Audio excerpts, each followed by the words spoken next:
What is up? What is up? How's everybody doing? Welcome to RossonARI TV. Another day in the era of AC Skynet Milan. The algorithms have taken over. The algorithms are creating a dystopian Milan. Another day of shit from the AC Milan universe, thanks to these owners and managers that have no clue what they're doing. We might as well put random people on the streets and be exactly the same thing. But we are here, Lyot, telling the truth, as always. Telling the truth, Lyot. Since day one, me and you. What's up, brother? What's up, Roy? Yeah, man, I'm good. Telling the truth, telling our opinion, not sugarcoating anything, and explaining our opinions as well. So I think when we explain things, it makes totally sense. People can disagree, but when they disagree, they need to explain why and be at the same level of our football knowledge when they talk about things. That's the truth. At the moment is that most of the fan base is not happy, and I guess we will talk about this during this episode. Yeah, of course. Today, the topics, there are not going to be many topics. I mean, there's not much to talk about. It's the Juventus game, there's the coach, and then the statement from the Curva Sud, which I think is very interesting.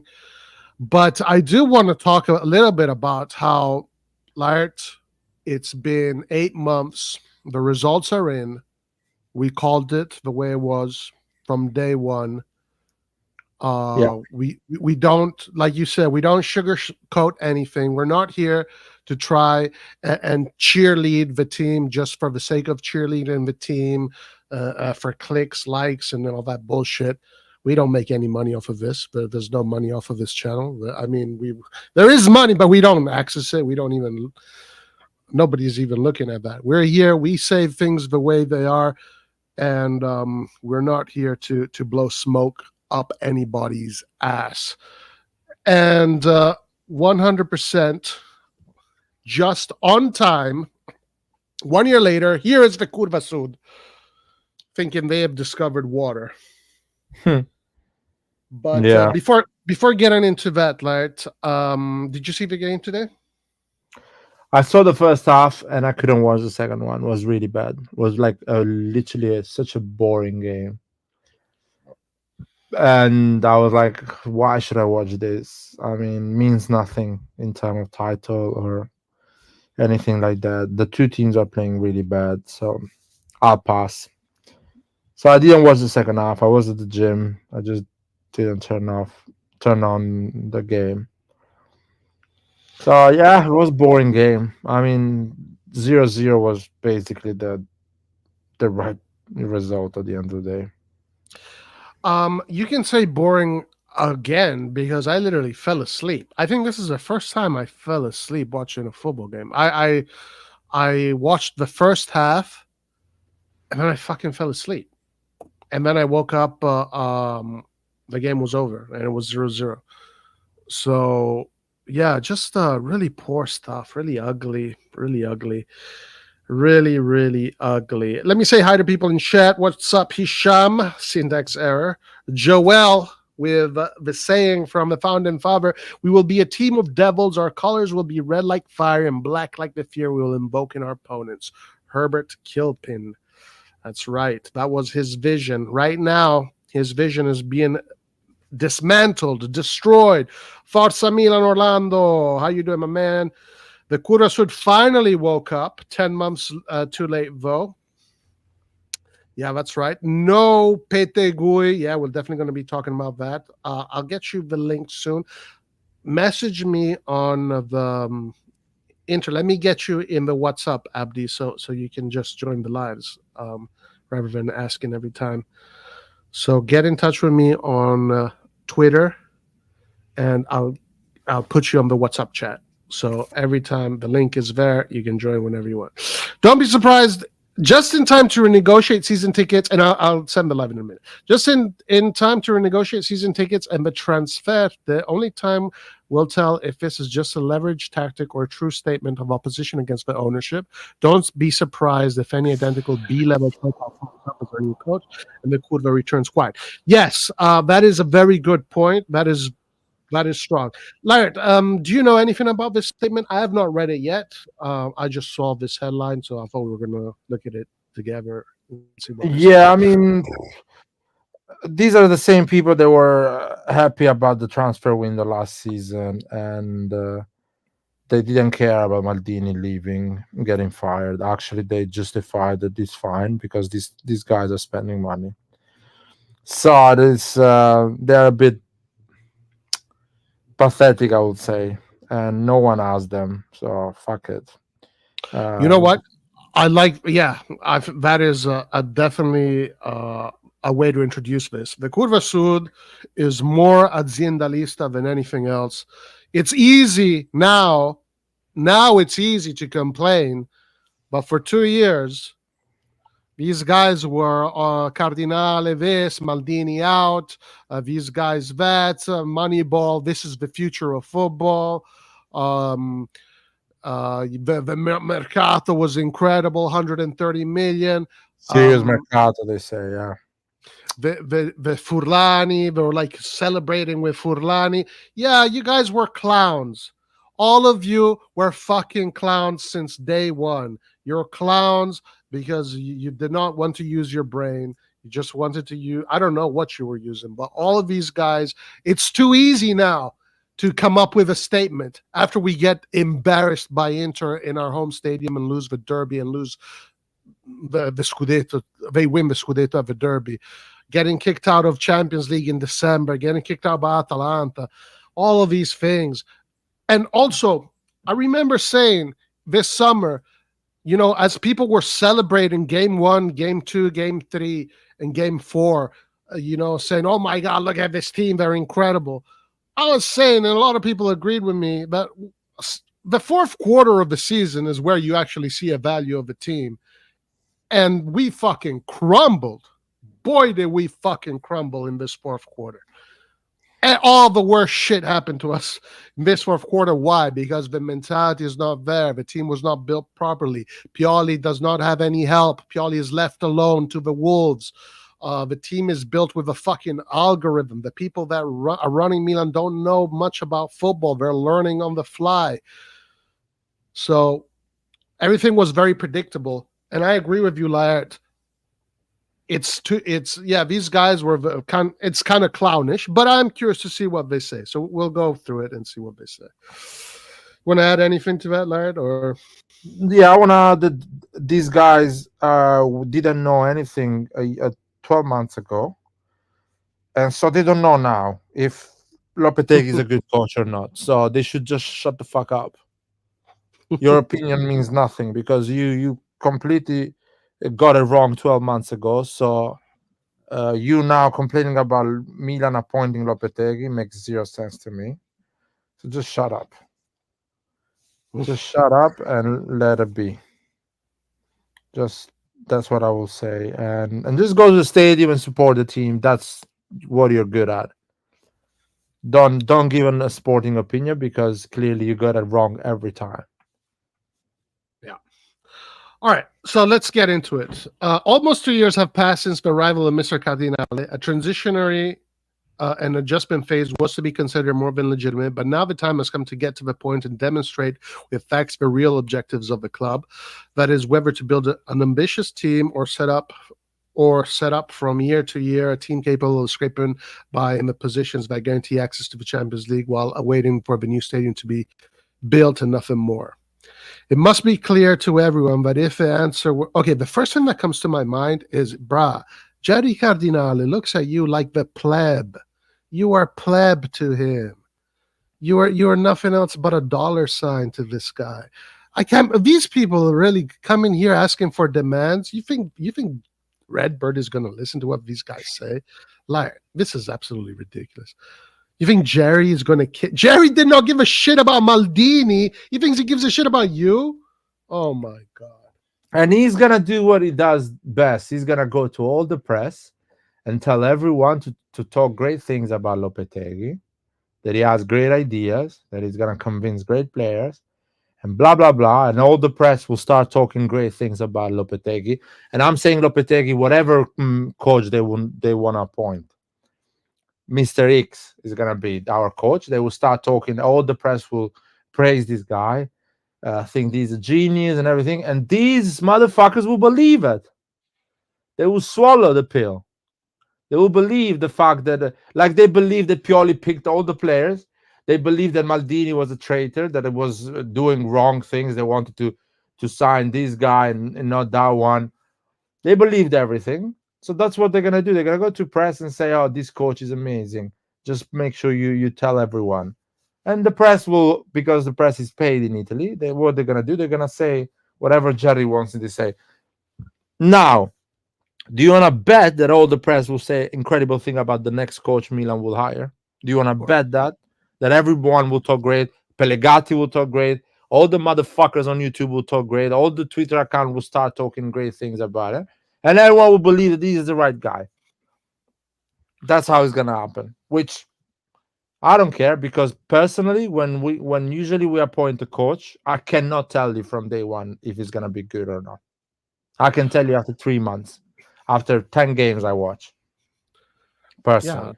Yeah, no, for sure. The moment the new coach comes in, they buy the first player, we're back to zero. We're back to where it all started. Milan is cooking, Furlani genius. And then next year, when we go through all this shit again, we're going to come again with another statement. We're tired of this, blah, blah, blah. The next summer, different coach. New player comes in. Oh, this Furlani is a genius. It's like a goldfish. Like goldfish. It must be clear to everyone that if the answer were the latter, meaning just doing the minimum, we are not in favor of it. It is more than legitimate that we cannot think of spending the rivers of money invested by other clubs in other leagues on the market, but you can't think of becoming great again by building the team solely through a few transfers and then reinvesting the money in non-established players. Oh, now they want an established player now. Wow. They woke up now. Incredible. Jesus Lord. You can't think of having a winning project if now almost May, you still don't know who the new player will be, who the new players will be. Okay, there's a mistake here. You still don't know who the new player will be coach, and consequently it becomes difficult to set up a team on the market. Okay, so a mistake here from the editor or whatever. You still don't know who the new coach will be, and consequently it becomes difficult to set up a team on the market. What? That is compatible with the needs of a new coach. Hold on. There's a mistake here. There's a mistake. Go ahead. Yeah, go ahead. That is bullshit. Every team, they hire the coach at the end of the season and they start building the team just at the end of the season. So it's not no team that actually does these things, that they put a coach 5 games at the end of the season. It's not a normal thing to do. So this is bullshit they're asking. I think here what they're trying to I haven't read the one in Italian. It will be clear in Italian, but I'm guessing here you still don't know who the new players will be coached by, and consequently it becomes difficult to set up a team on the market that is compatible with the needs of a new coach. Yeah, it is a bullshit take for sure. Total chaos reigns within the club between deafening silence, embarrassing communication strategies to say the least, and lack of clarity of roles. Ragazzi, vi siete svegliati adesso. Like, we have been demonized. We have been called everything in the book. People have stopped watching us. People have called us names. They talk about us behind our backs for saying all the things that these guys are saying now, when it's when everything has finally when the shit has finally hit the fan. So too easy like this. It's too easy like this. It is too easy like this. It's too easy to act like a phenom, and then when everything goes sour, you want to act as if you have all the solutions. Too easy like this, Laird. I don't accept this. People should not be allowed to talk after the bullshit they've been saying for the last 10 months. should just shut up and say, I don't know. That's my opinion. But they're not gonna do that, of course. People will be like always like acting like they hold the truth, and that's fine. Whatever. Yeah. Gentlemen, patience is over. Milan is not a product on which to speculate, and Milan is not a place that is content to participate. Milan has a people behind it who, by history and tradition, are used to being the elite of world of football. The ownership thinks it is up to these prerogatives and will demonstrate it with concrete facts, and the choice of the new coach will already make us understand a lot. We'll continue to enjoy the tireless support of the Mali people in love. If this isn't the case, forget about living Milan as a happy island, as you have done up to now, always with Milan in your heart. So a threat. They're throwing a threat here. They're pretty much saying if you don't step it up, you're not going to have a happy life in this island of yours that you call Milan. I really want to see. I really want to see. The same Because guys didn't do anything when they fired Maldini. yeah, they celebrated. They celebrated. They celebrated, and they're saying how great Furlani and Moncada is the real heroes of Milan. Furlani and Moncada. They were saying this, like. These guys should be slapped, man. These are the guys that should be scared to walk around Milan. But anyway. Yeah. So I won't read any time. Actually, I just want to.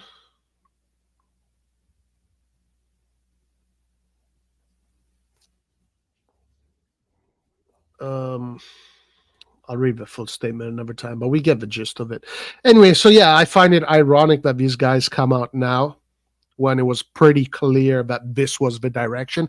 I mean, the thing is this, what I don't understand, well, I do understand it, but if you really care, you inform yourself. You have a brain, you have objectivity, you can think, you can read, you can listen. The most transparent owner I've ever seen in my whole life, aside from Berlusconi, who was ultra transparent, is Jerry Cardinale. This guy told you from day one what he was going to do and how he wanted to do it and what the plan was. It never was about sports. It never had anything to do with sports. It's just a finance product in the world of sports. That's all it is. So it's like if these guys took a little bit of time to actually do some research, maybe fucking learn English, yeah? Because none of these guys probably know how to speak of English. Learn English, go to YouTube, everything's on YouTube, listen to Jerry Cardinale talk about Milan, what he wants to do with Milan. You know exactly what's going to happen. You know exactly how the team is going to be run. None of this was a secret. None of this was speculation. Because Jerry told you exactly how he was going to run the club. So, I don't know. Yeah. Absolutely. What? Really, really sad. Really sad. All right, let's go to chat. Is there anything else you want to add on this, Larry? No, it's see, that's what happened when you behave in a not reliable way. You lose credibility. That's it. You lose credibility, and these guys are talking, and people are looking at them and saying, "Nah, not sure." That's fine. Yeah. All right. So, is Conte to Napoli 100% done? No, it's not. It's not 100% done. And now fifth place gets you UCL, so things could just get worse from here. Kurvasu should have stand up for the rest of us fans when they fired Maldini, yeah? By the way, I wouldn't be surprised if this whole Lopetegui deal is just a psyop. Let's talk about Lopetegui in a second. I'll get back to this, but anyway, you're saying at this point we're better off with so basically it's a psyop to bring the fans to say at this point we're better off with Pioli. We know they wanted to keep him until the Roma game because Scaroni himself said Pioli is a winner and we keep winners. And the Gazzetta Fulani trumpeters published in capital letters, Pioli be my pep. So that's an option, but more. Okay. We'll talk about Lopetegui in a second. Scaroni did come out and he had the audacity to talk about Maldini. Did you see that, Larry? This guy, who's a nobody in the world of football. Obviously, he is who he is in the world of finances, banking. I'm sure he's had a successful career in that industry. But how do you come out and talk about Maldini in his past? Bro, Maldini is literally one of the most decorated football players of all fucking time. I don't think anybody ever has played 8 Champions League finals and won all the trophies this guy has won. And also, Scaroni, he won a Scudetto and brought Milan back to the Champions and brought Milan to the Champions League semi-final. What the hell is Scaroni smoking, dude? What did you think of that? That was crazy. And by the way, he made Milan financially successful as well, which that helped a lot Scaroni's life. And still, he's not recognizing what he did. Scaroni is an idiot as well, man. And he's a Elliott man, so he has to cover, Elliott's investment, and that's it. Just an idiot. I don't know what to say, man. I'm shocked these people still talk. These people should just shut up, just hide themselves, go on holiday, man. Just go on holiday. Don't reply to the press. I don't know, crazy stuff, man. Yeah. Lopetegui El Cagon. Let me just go through these comments, guys, and then we'll talk about Lopetegui. Likely, in my opinion, is to condition the fans into accepting that it won't be Conte by shifting all their attention to rage Lopetegui, and then convince him for Pioli to stay another year, finish his contract. I hope I'm wrong, but Lopetegui will flop. Thoughts on that? We'll talk about him in a second. Let me just go through all these comments. We're screwed, guys. Ownership have no shame whatsoever. They don't give a rat's about winning. They're full of BS. Yeah, all Milan players should post a picture of Maldini and hashtag bring that. That would be amazing. Oh my God, that would be incredible. Cardinale knows how to play the media. You also have a lot of Americans who will defend this ownership no matter what due to nationality. It's a state of affairs. He definitely knows how to play the media, but I mean, I think it's just so many people are just fooled by the media so easily. I mean, when he talks to Italian newspapers, he says, yeah, Milan, the best. We're going to win the Champions League. We're going to come back up top. Then you actually see him in his seminars where it's nothing about trophies. It's all about financial strategies. That's all it is. So the double. You understand that people are clueless about media when they believe the fact that Pioli choose the players. In my opinion, these grown-up people are so naive to believe of things like this. How do you think a guy that fires Maldini is a control freak, has invested 1.2 billion, is giving his faith to Pioli that knows he's going to fire after 12 months? So do you really believe he's telling Pioli, oh, you pick all the players. Here's 130 million. Just go and do shopping. People really believe on these things. That Furlani is like, oh, Pioli, this is the credit card. Just go and buy some players around Europe. Don't worry, man. It's all you. Just build a team you like. You do you, boo.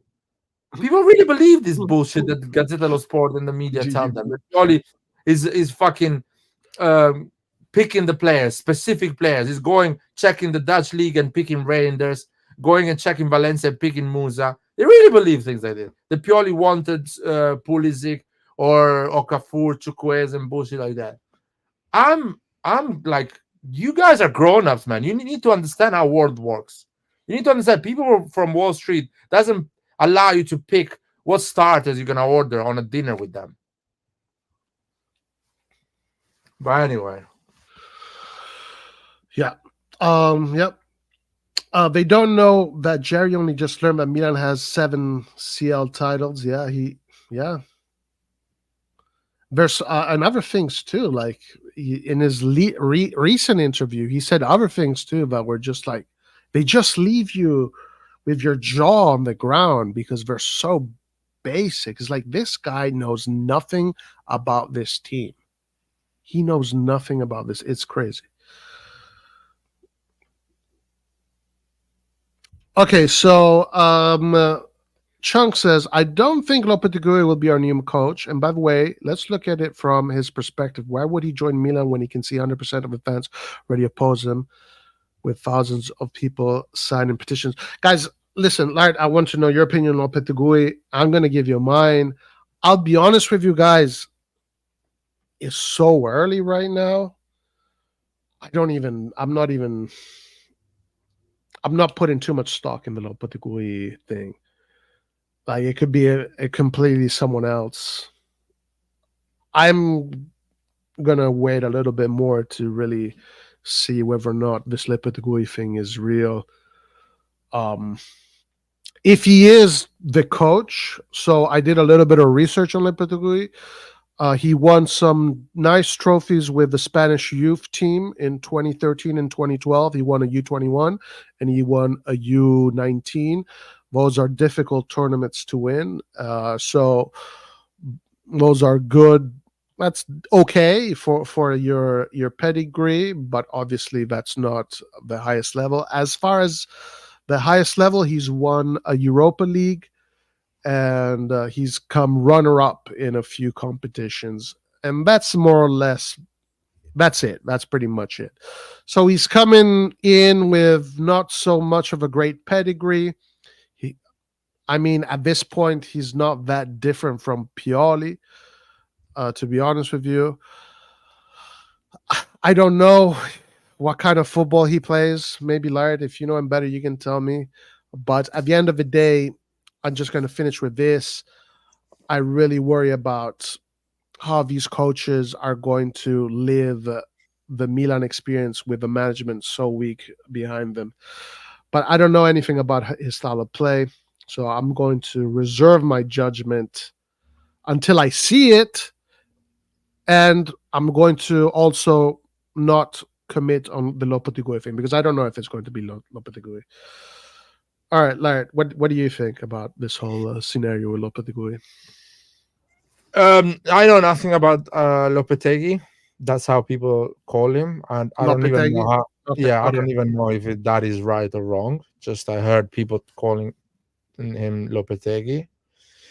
Um, I'm not gonna put a lot of pressure on the coach, whoever is the coach, because people know me in this chat, in this channel.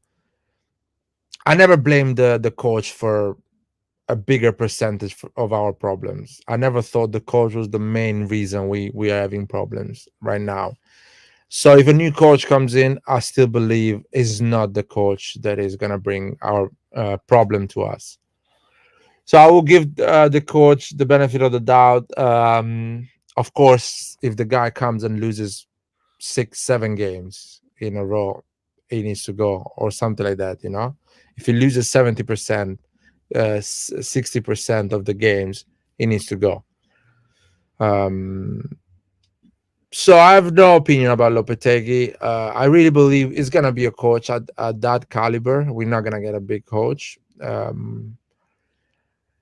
People were against Pioli, and Pioli turns out pretty well, considering our objectives when they were against Pioli.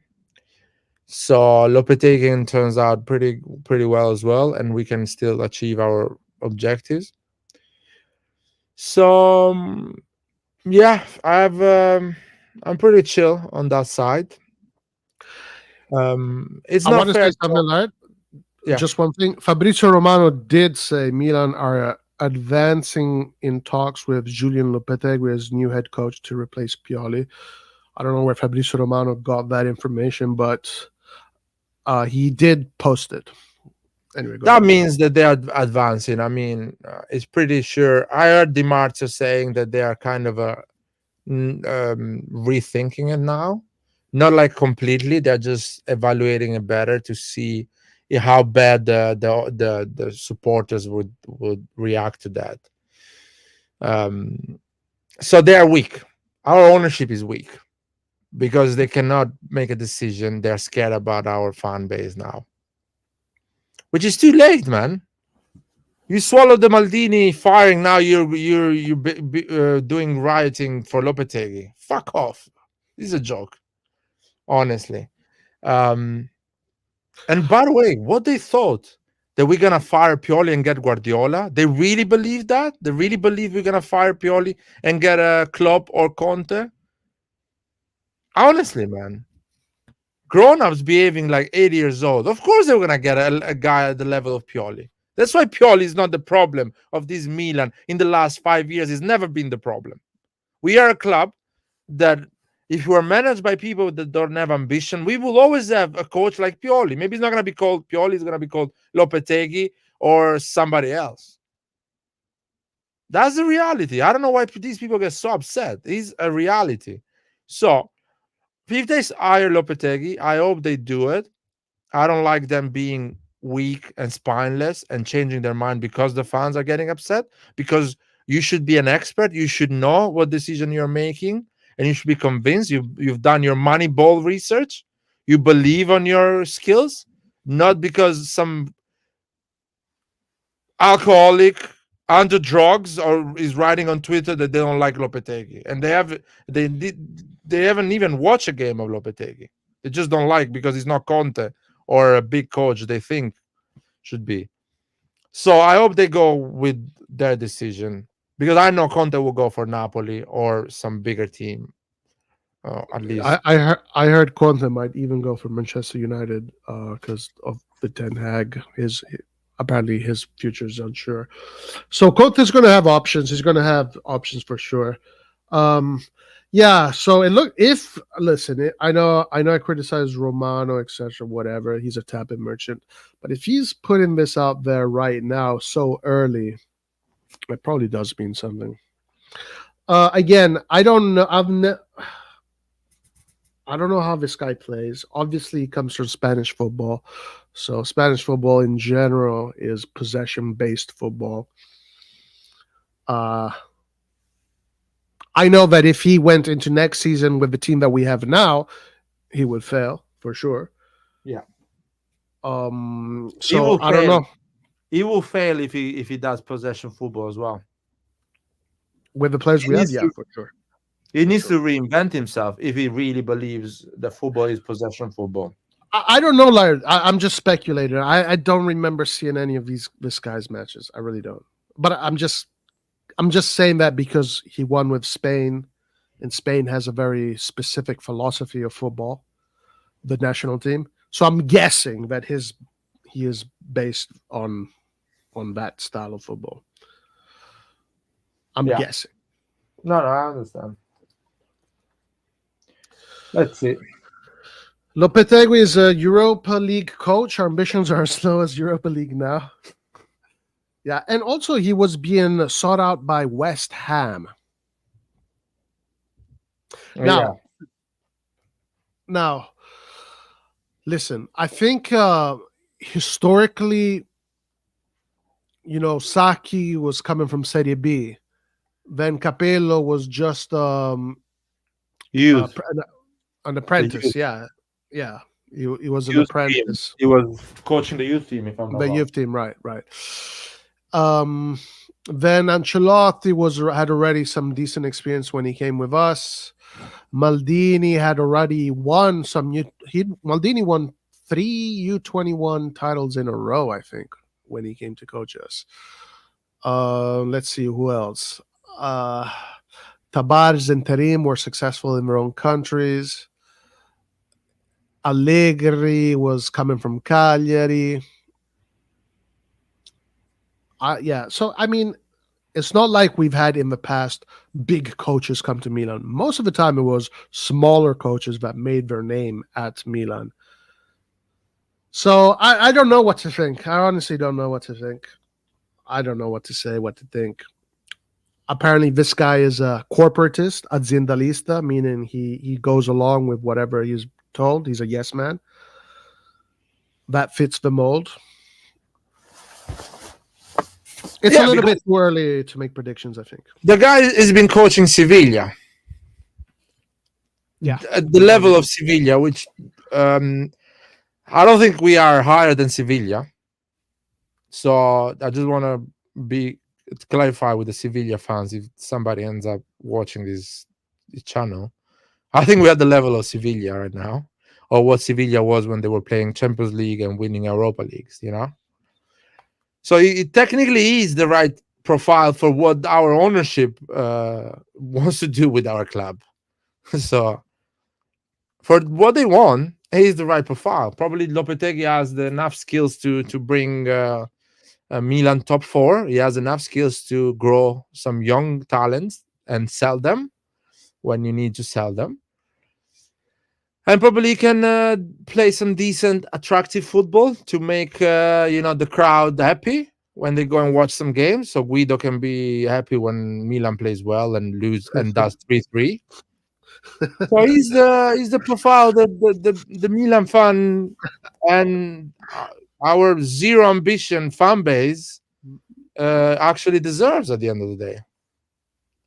So now, listen, what do you think of what Chunk is saying? Chunk is saying that this is a psyop, that it's essentially they want to have the fans go in revolt just in order to keep Pioli for another year. And No. here's the question, though.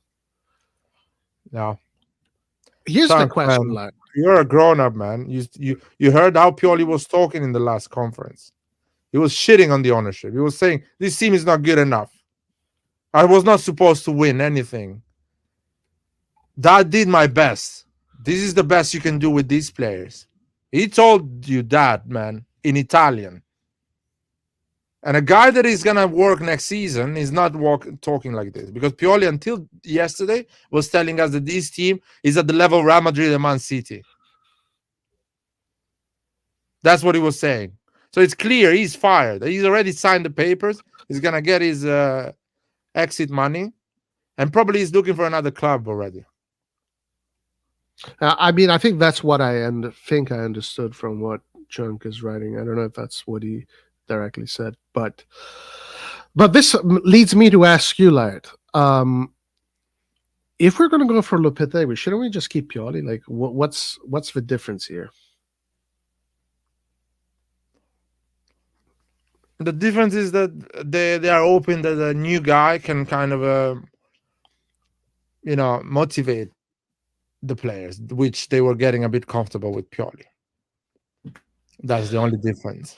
And they can, because they lost any credibility with Pioli, with this guy, they can start fresh, because this guy Lopetegui or who else is coming, these guys don't know who is Furlani, who is Moncada, and what a mess is Milan right now. So they will come like thinking, oh, this is an organized club. They will buy me players, they will build the team that I like, and wow, amazing. Pioli knows that they are a fraud, so they cannot work anymore with Pioli. They need to get rid of him. Because Chunk is saying that why would Lopetegui embark on this suicide mission? Well, because he's unemployed, no? If I'm not presumably wrong. accepting less money since he earned $5 million at Wolves.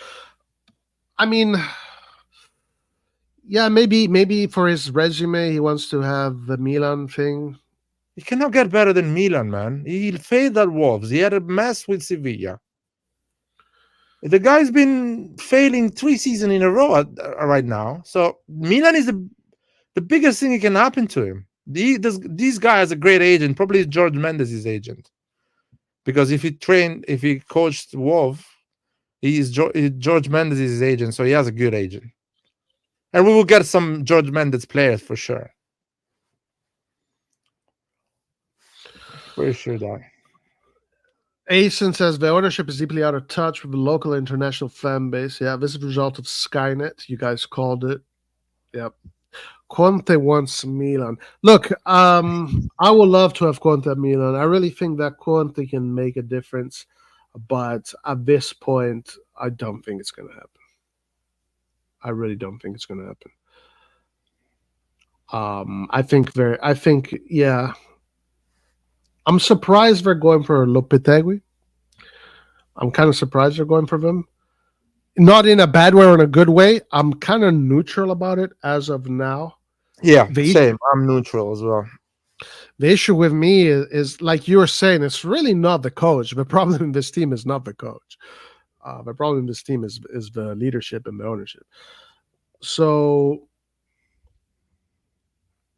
I don't know. I really don't know. I don't have any strong opinions against it or for it. I would have preferred to have a strong coach that knows Serie A very well, a top level guy. I thought Conte is available right now. Probably for me is the best option, but you know this management operates in a very specific way, and they're not going to deter from it. They're not going to deter from it. They're not going to just change from one way to the other. No, they're going to maintain their strategies, which are based on a financial overlooking strategy. So it's got nothing to do with What established people or whatnot. one thing about Lopetegui and their appointment, um, I'm natural with him. As you say, I'm gonna give him time because at the end of the day, it's fair. But one thing I'm sure about it, instead of Lopetegui, I would have won a guy that knows Serie A. That's so. Just get a coach that is at the level of Lopetegui, but that actually coaches in Serie A. Will be better than Lopetegui.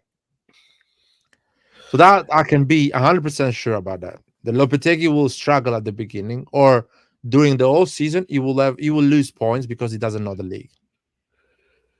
Yeah. Now listen, one thing that we did learn this year is that Milan can we learned this year that Milan has players that can score goals uh, against the smaller teams. The smaller teams this year just had nothing offensively, but it's going to be like the key points of the season, the usual key points of the season, those key games against the bigger teams. And maybe sometimes even against the smaller teams for a new coach like Lopetegui in Italy. I don't know. Maybe the reason why Pioli knows has played against these smaller teams, all his career. Maybe Lopetegui hasn't, and he will probably underestimate them. I don't know. But it's difficult for me to think that Lopetegui can come in and just solve all the Serie A puzzles right away the first season with this team. One thing is if you have a team of all the best in the world, okay, the players will do it for you. But this situation is different. So yeah, I agree there, Laird. I think someone that knows Serie A would be better. Yeah, Mota would have been amazing, but Juventus has already taken Mota. I would have preferred. I know you Roy gonna be so against me with this, but I would have preferred Allegri than Lopetegui. Oh my I, god. I know you. I know you will be against, and how's it called? Guido will hate me, and everyone will hate me in this chat. But Allegri at least would have played better football than he's playing with Juventus because technically we have a team that is more offensive. So actually, he would have put some balance on this team, which is too offensive, too I, wide I open. I can't do another Allegri run. If I get Allegri and Furlani and Cardinale, I'm quitting football forever. I honestly think between Lopetegui and Allegri will do a better job. Of course, I don't want Allegri, and I'm talking about hypothetical here, just to explain you that even Yeah, yeah. Allegri will do a better job than Lopetegui. Well, objectively speaking, Allegri knows the league, Yeah, so he's he going will to nick know what points. He will nick a lot of points. he's going to know what to do against certain teams. But yeah, And he will demand defensive players, kind of that's for sure. rebalance the team, That's for and sure. play more like a pragmatic football and get more points probably, and maybe try to challenge for the title. Allegri will never come for Milan. He's too expensive, Yeah, and I know probably will you're take just a year off before coming back. And probably next job he will have in Italy. If he has a next job in Italy, he will be something like Inter. Probably will go at Inter. There is a chance after Inzaghi. yeah, yeah. Let's see what happens with Allegri. Yeah, I've I know what you're saying, and I from a tactical perspective, and also Serie A experience perspective, it's right. You know, you can't really argue against that. Uh, Did you guys catch Ibrahim Fulani having a laugh in the stands? Fucking disturbing. I bet the fans watching that performance weren't laughing. I was sleeping. I'm glad they were laughing. I fell asleep. I literally fell asleep. Let's see what else we have. Thiago Motta, De Zerbi, or Conte, and I'd be happy. Just don't see Conte meshing with this management. Thiago Motta to Juventus, huh? You think that's going to happen? How do you see Juventus with Thiago Motta? Pretty well. I see them doing well because he's the right coach to kind of rebuild and get out of the mud and at least impose a specific type of football. And I think Thiago Motta will not demand crazy footballers. He will demand functional and players that will be adaptable to his football. If Thiago Motta goes to Juventus, I wouldn't be surprised Juventus making an offer for Selemakers. Because we're probably gonna sell him, and Thiago Motta, having had him at Bologna, will be like, why not? We can get a young player for 10-15 million. So yeah, Thiago Motta will do well. Thiago Motta will do well with Juventus. They will buy some good players, not fancy names and things like that, but they will. I think they will challenge next season. So the last I read about Salamakers is that Milan, with all the other teams now, are all going for Xerxes. And the last thing that I read is that the what is on the table is 50 million plus Salamakers for Xerxes. That's the last thing I read. But obviously that will probably change. It'll be completely different in a few weeks. But that's where we're at. Inter now is in the race for Xerxes. Juventus is in the race for Xerxes. Napoli is in the race for Xerxes. Arsenal is in the race for Xerxes. And I'm sure that more will come in the summer. So at the end of the day, I don't know if we're going to be able to get Xerxes because the competition is getting stiff.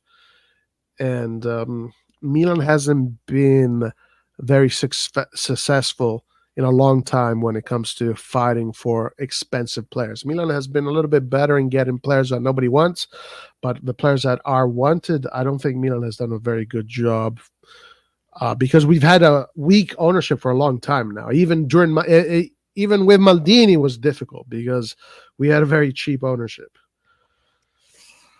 Where do you see Xerxes going in the end, Lard, if you were to guess? I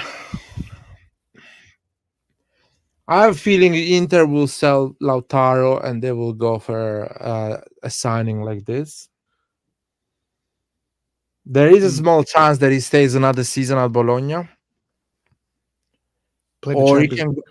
I see Napoli going for Xerxes because they will sell Osimhen for a lot of money, and that's what they will have in Serie A. They will have the money to buy him easily without even struggling.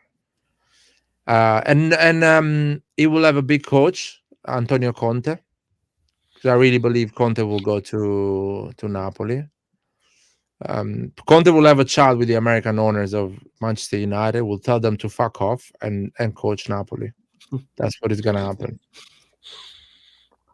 So I feel like Conte will buy Xerxes and put it together with Raspadori on 2-striker type of football.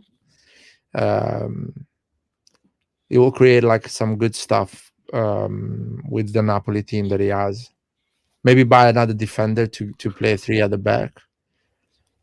Midfielders, another or a quality midfielder. So, and he will have the money because De Laurentiis will give him money plus the money they will get with Osimhen. I don't think he will go in Premier League to a top team because they don't like this one season wonder. They want to make sure the guy has done it at least 2 seasons. So that's my opinion. Napoli can be one of the squads. Napoli's going to have a lot of if they sell Osimhen, and they might sell other players too. They might have a lot of resources and complete rebuild. Having Conte there and rebuilding the team for him can be a good solution for Conte. Yeah, for sure, can be a good solution for Conte. Let's see. My winning UL Sevilla is a given. I was 12 months early on my predictions regarding Milan being shambles. It was not hard to predict. Anyone with half a brain could predict the fate of this great club. Are looking at some grim years. Yep, paradox. 100%. 100%. He failed at Real Madrid bad, Lopetegui. Darren Roy, which coach does the Milan management need to bring in to make you feel like they have ambition to win things? Well, Conte, no? Conte, but the thing is, like, if you have ambition to win things, you communicate that. You put out that energy. These guys are not doing that. They don't do it. Like, this is, for them, success is not what happens on the field. Success is what happens in the bank account. That's success. The Champions League for Jerry is not Calabria lifting the Champions League in May or June. The Champions League for Jerry is seeing Redbird become this huge organization. Like, Jerry's baby is not AC Milan, it is Redbird.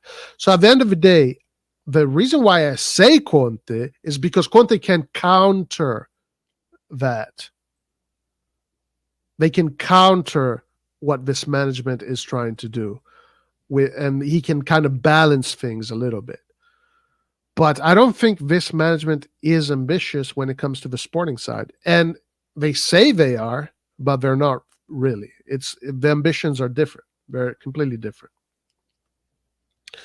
So, yeah. What about you, Lart? Yeah, I totally agree on that. Totally agree on that. And Lopetegui is going to be our coach, and Conte would have been a dream coach.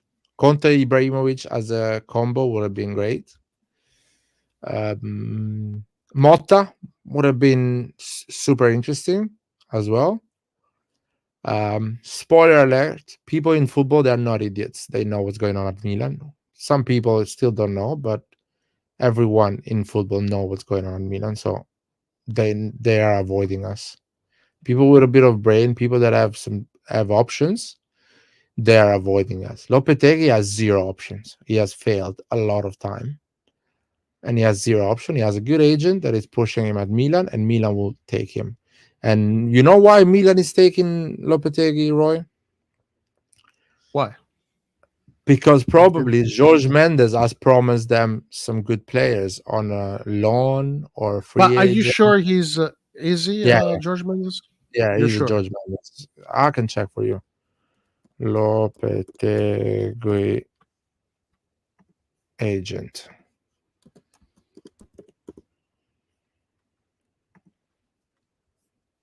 Jorge Mendes. It is? Yes. Oh, He there you go. because he owns Wolves with a friend of his. He owns that club in Premier League. So he Oh, George appointed Mendes? yeah. Oh, Jesus. And he proposed Lopetegui to Milan. Ah, vedi. Man, I know things. And Milan Twitter and those YouTubers don't even know. They don't even do the basic research. And I know that George Mendes has promised the Furlani and the boys that are running Milan that he will give them some players on a free or on a loan so they can save some cash this summer if they get Lopetegui on board. I know that. Who do you think? Which players could they be? What guess? What are your guesses? Well, What are I you? need to Yeah. do some. I need to do some research, but for sure there is some George Mendes players that they didn't have a great season, and probably they're gonna make a move on loan, or some players are running out their contracts as well. So George Mendes will bring them on a free. So I have to check if you go and check the list of George Mendes players that are going on a free this summer. Probably you will start guessing that some of them will join Milan. Hmm. No, So it's a we good. can go. It's yeah. I mean, obviously, George Mendes Obviously, there's no doubt about that. If this operation is going forward, is because George Mendes is pushing Lopetegui to Milan. He's presented him to Milan, and he's shown, and whatever meetings have gone right so far. Is this relationship with George Mendes a positive thing or a negative thing?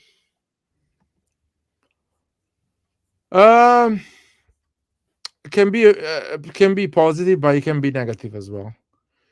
So the positive part, it can be that there is some opportunities there. It represents a lot of good players, or a lot of youngsters that are actually good.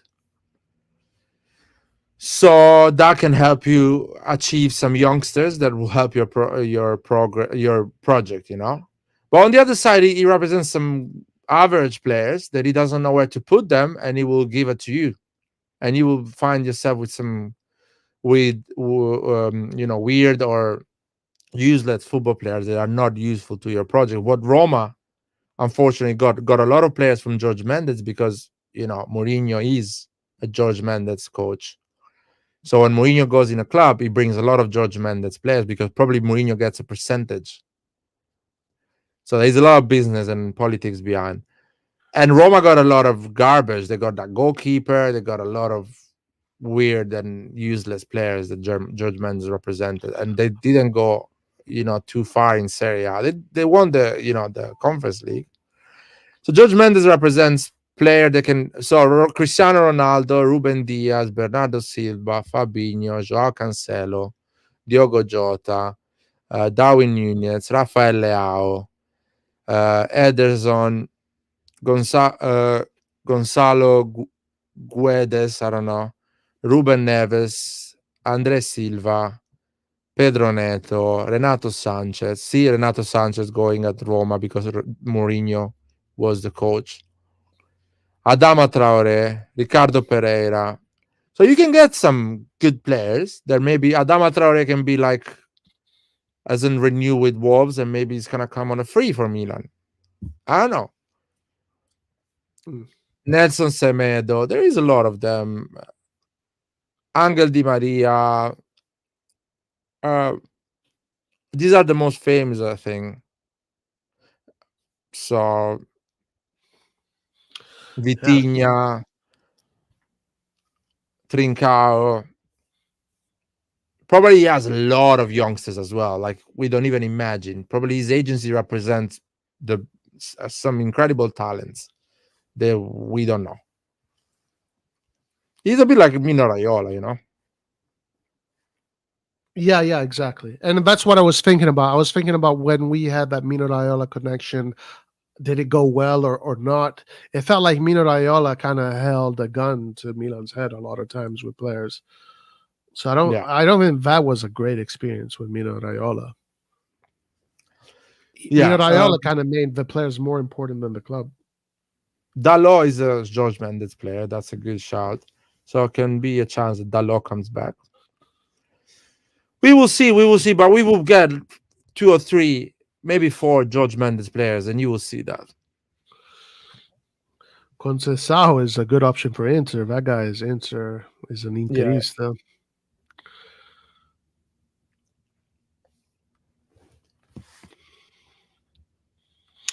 Like, even if it was true that Lopetegui doesn't have any options, which doesn't seem to be the case since he was negotiating with West Ham and that he would be willing to embark on a total suicide mission, it still doesn't make sense for the management to get him. However incompetent and unambitious they may be, because it doesn't cost them anything to get any other B-level coach like Farioli, for example, who would cost much less, save them the outrage from the fan base, and at the same time give many more guarantees than Lopetegui, because the fans won't be asking for his in their heads as soon as we draw. But I kind of like see Lart's angle with Mendes, because Mendes can be an agent that you can use to bring in players. I do see that angle, but I mean, obviously, when it comes to the mercato, these are the agents that you're going to be dealing with if you want certain caliber players, Mendes, etc., etc. So opening a further line to Mendes can be one of their reasonings. But maybe you're right, Chunk. Like right now, it's all up in the air. So Funny enough, um, Ibra is against the Lopetegui choice because Ibra is on the other side, is with the Raiola agency, which is the opposite, the competition of the George Mendes agency. I don't know, man. For me, honestly, it's the same. Whoever you pick, at the level of coach we've been associated, if you take the big names out, it's the same, man. It's the same. So I think they're doing something, due piccioni con una fava, come dicono in Italia. They're trying to get the coach that is connected to the biggest agent so they can get some good deals with players because they don't have a lot of money this summer to make transfer, or they don't want to spend a lot because they spent a lot last summer and they don't want to make too many buys. So that's what I think. yeah, well, listen, we'll see in the upcoming days. We're obviously going to be following this the coaches. Um, Sorry. Okay, we're going to be following what happens there with the coaching department.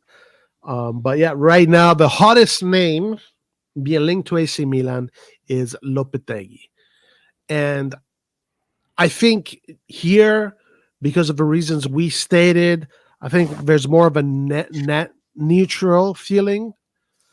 But right here on this channel, at least, the issue that we see here is the management and the ownership. But I think Lopetegui on Twitter is not a name that is exciting a lot of people. Actually, it's doing the complete opposite. So let's see what happens. How do you guys feel about Jimenez? In the summer, we said that this guy was very good, hold up striker.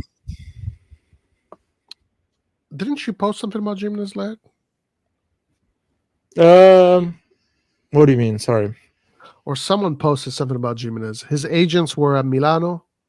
Oh yeah, his agent was in a car. So I don't know if it was in Milan. Jimenez is an interesting player. Yeah, I don't know what his numbers were this year, but last time we checked, his numbers were pretty good. He was doing some good things. He can become an interesting player.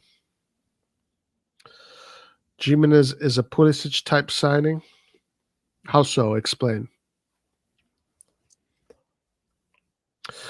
Where are all the Furlanisti? They're going to show up in the summer, guys. Don't worry. As soon as we buy the first player, they're going to show up again.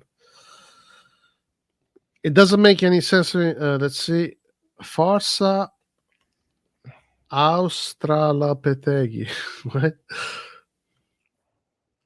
The type of fans he will bring because he's Mexican is the only reason they want him. Because he's Mexican?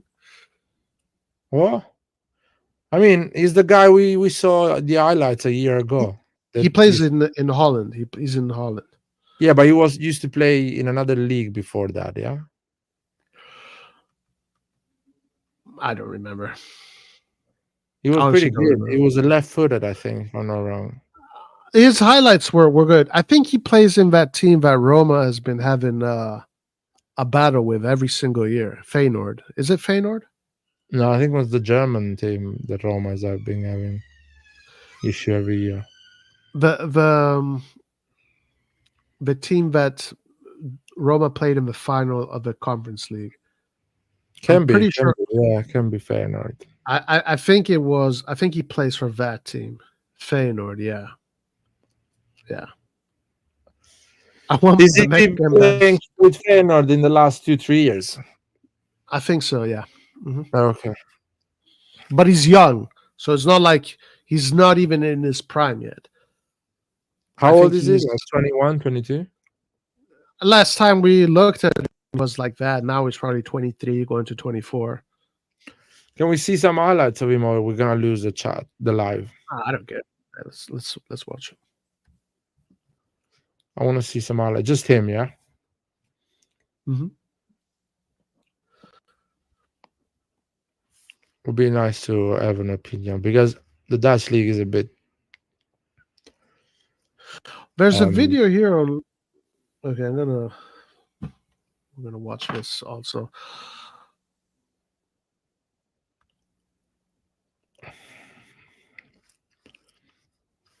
Give me a second here. When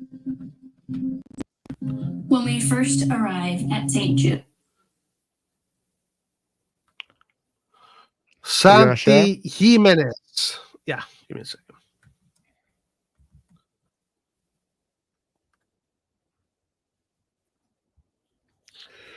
Let's see.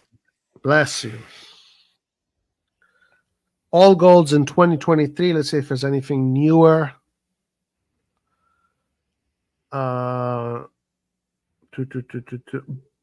Speaking of strikers, lad, have you seen Scamacca lately? Bruh, that guy went in God mode all of a sudden. Did you see his performance against Fiorentina? Mamma mia, ragazzi. He's good. Lord he's have good. mercy. And he's getting a great form just close to the Euros. So yeah, right there, right in time. Good news. Okay. Hopefully Spalletti is gonna call him. I hope so. No. Yeah, so too. Headed from deep, and Jimenez! Okay, so here he is. And See it? finally, it's Feyenoord's first goal of the season. So Jimenez looking for his second, and Feyenoord's Xerxes has a bit to break into Roma's low block. no mistake. Yeah, Xerxes is like that. He's that kind of player. Timber. Here it's Jimenez! Salamanca's will always be here in spirit. Just the start that Feyenoord were looking for. He had a really good first half of the season, but has slowed down in the second half. That was all easy for Feyenoord. Who's got one goal today already and might have had a second. And he's getting away from Van der Hoorn here. Oh, no. A second for Jimenez. A third for Feyenoord. Timber. Away from Guy. Beautiful ball. A sensational goal for Feyenoord. He looks okay. He looks decent. Santiago Jimenez has done it again. Jimenez for two. I remember watching him.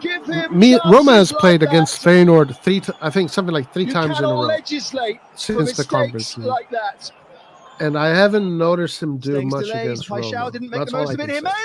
Because those are the only times I've seen him play 90 minutes.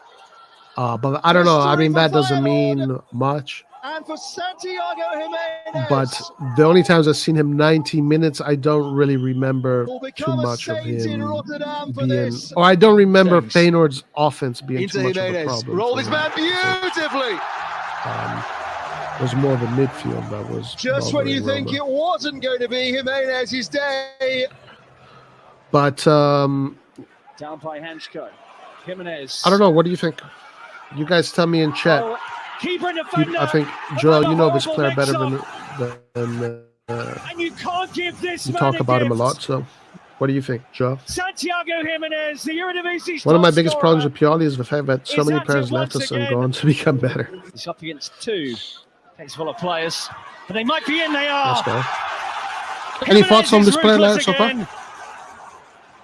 There's a lot of defensive mistakes on his goals, man. Like he was alone in this one, like literally, like finish. Depressing. Top scorer. A goal out of nothing. A lot of mistakes around. A 2-up. Beautiful quarters as Menti heads into the box. I'm with Joel on this. I don't think he will be good or perform at the level but it's the same old are story expecting. in the 18-yard box. Santiago Jimenez is there to finish. You know, he's young. He's young, so we don't know how. You know, he could develop in a really top striker, but I guess it would be a bet. He just like loves the most. Rotterdam derby. A move in Italy, especially with AC Milan, will block his growth. He goes one step further today for 3. side. I think he needs like to make a move in a Back club on the like left to Ayew Porto, for the corner, and in Benfica, it goes. or maybe Misjudged another by the season at goalkeeper. Feyenoord in Champions League. You know, play a bit more important football. Santiago Jimenez with 10 minutes to go, and Feyenoord have life again. Dilrosun again. And the I don't cross is see- glanced in! Yeah. Jimenez has done it in the 94th minute, Is he Mexico's best and striker? the right now? relief is sweeping around. You know what? I think this Fallen World down Cup denied. will probably show us Agony a lot for about Michael World Cup, Din man. There's no Stag and World his Cup. players. all right. but They've given it's so not coming much up. in the The game. Euros are coming up. But Never mind. Santiago Jimenez scores his 20th goal of the season. Is he Mexico's best striker? Because I mean, Mexico produces a lot of top-level players, and usually the best players are good. That is You what know, happens. Who'd have he's thought not it? Mexico's best striker. Right? Jimenez on He's banned from target the international team. on the What? opening day of the new Damn. year for Feyenoord and Arne Slot. I don't think it's He's nothing. bad. He's not. He's not the player we need, man. Mexican I'm sorry, marksman. but he's not. For whom great things this year may well be destined. He's banned. So he's actually banned. All right. So I just came across this video of Lepete. It's only 3 minutes. Let's check it out because it's tied to Milan and it talks about his tactics. I'm curious about this. Let me see it. Let me see if you guys can you hear it? Let me know if you can hear it. Yeah. What can AC Milan fans expect from Julen Lopetegui? The 56-year-old had brief stints managing Real Madrid and Spain, but made the most positive impact as head coach of Sevilla, Porto, Spain under-19s and Spain under-21s. Lopetegui's teams usually like to control matches through quality possession, and they are noted for their off-the-ball solidity too. He prefers a 4-3-3, 1-4-1 or 4-2-3-1 formation, so switching back to a three-man defense looks unlikely for Wolves in the second half of the season. Lopetegui has never been regarded as an attack-minded coach. He likes his teams to dictate matches and play on the front foot, but they have rarely been free-scoring. The Spaniard steered Sevilla to a fourth-place finish in each of his 3 full seasons, but they were never among the highest scorers. Lopetegui and his staff are meticulous in their planning and boast a strong record from deadball situations. A shape that is almost always 4-3-3 or similar, Lopetegui's teams are energetic, well-drilled and built to counter-press. They do not tend to set up in a low block. His teams are proactive in attempting to regaining possession, which leads to pressing high or setting up compactly in the middle third where they are effective at crowding out the opposition. Lopetegui's fullbacks are asked to provide the bulk of the width. As he likes to keep a solid central 3 in midfield and use inverted wide forwards ahead of them in support of the striker, they need to be able to attack with quality. Playing a consistently smart tactical game, he is adept at coming out on the right end of tight, low-scoring matches. Wolves are not renowned for their pressing. They have had 42 shots from high turnovers, second only to leaders Arsenal. However, they are the only team not to score from a high turnover. Better output from these two methods of scoring would ease the pressure on them to create stacks of chances in open play. Lopetegui is building a reputation as someone who can influence the outcome of matches from his technical area. He almost always uses his full quota of substitutes. He averages 4.9 a match and is never afraid to make early calls. In fact, the average minute of his first substitution is 46.8.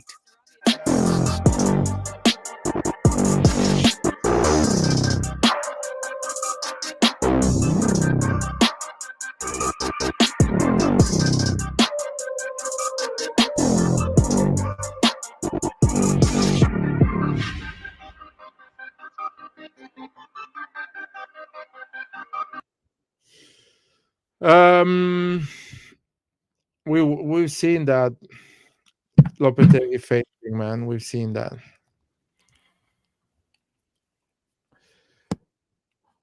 It's kind of what Pioli was describing this summer. He's not gonna be able to play the football. These guys on the video we're talking about, no chance. Yeah. They will fuck you up in Serie A. They will park the bus, go on a counter, just do tactical fouls after tactical foul. They will just ruin every belief you have about football, and you have to go back to the drawing board and try to find other solutions.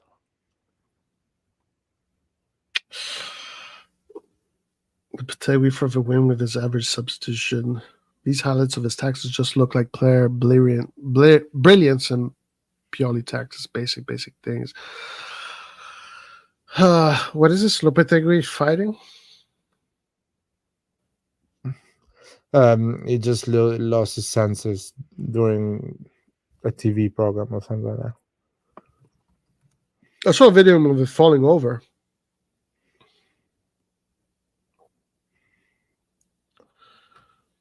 Yeah, we saw that. We saw.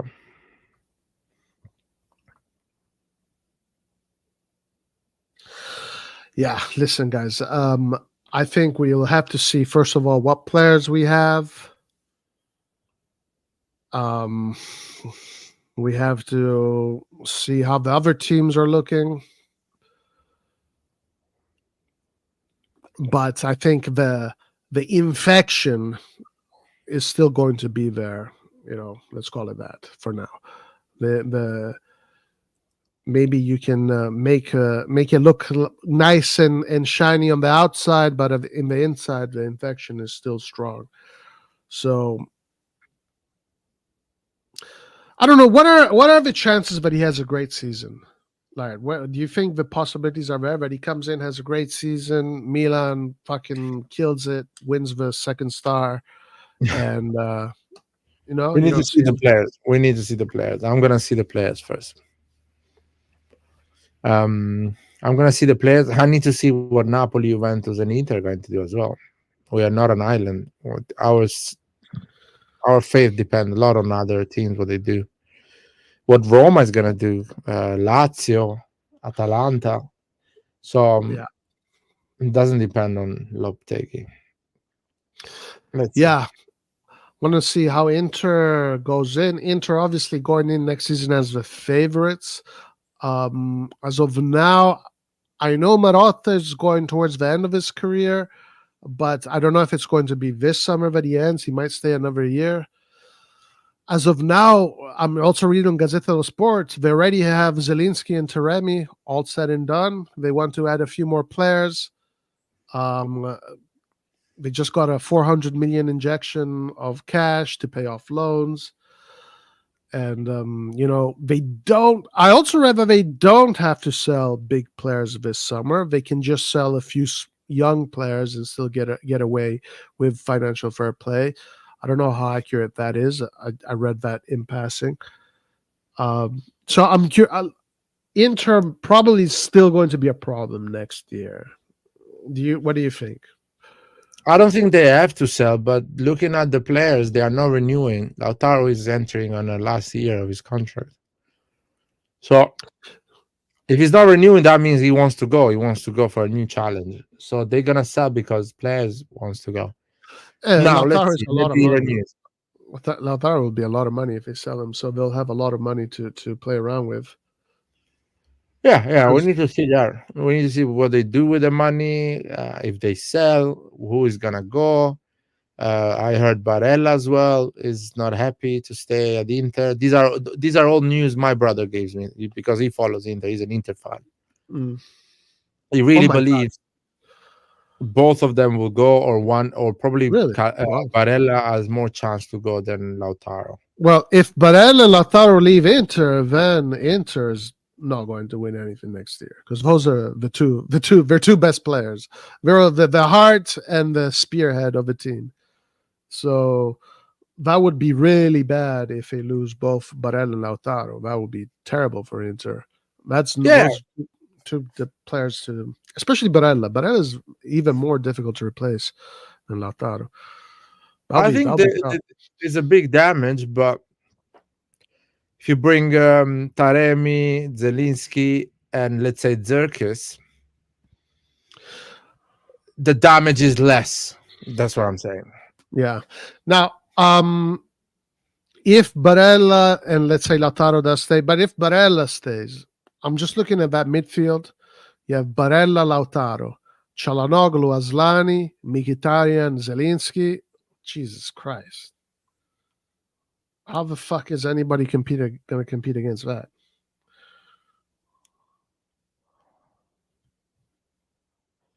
Immobile is on a free this summer.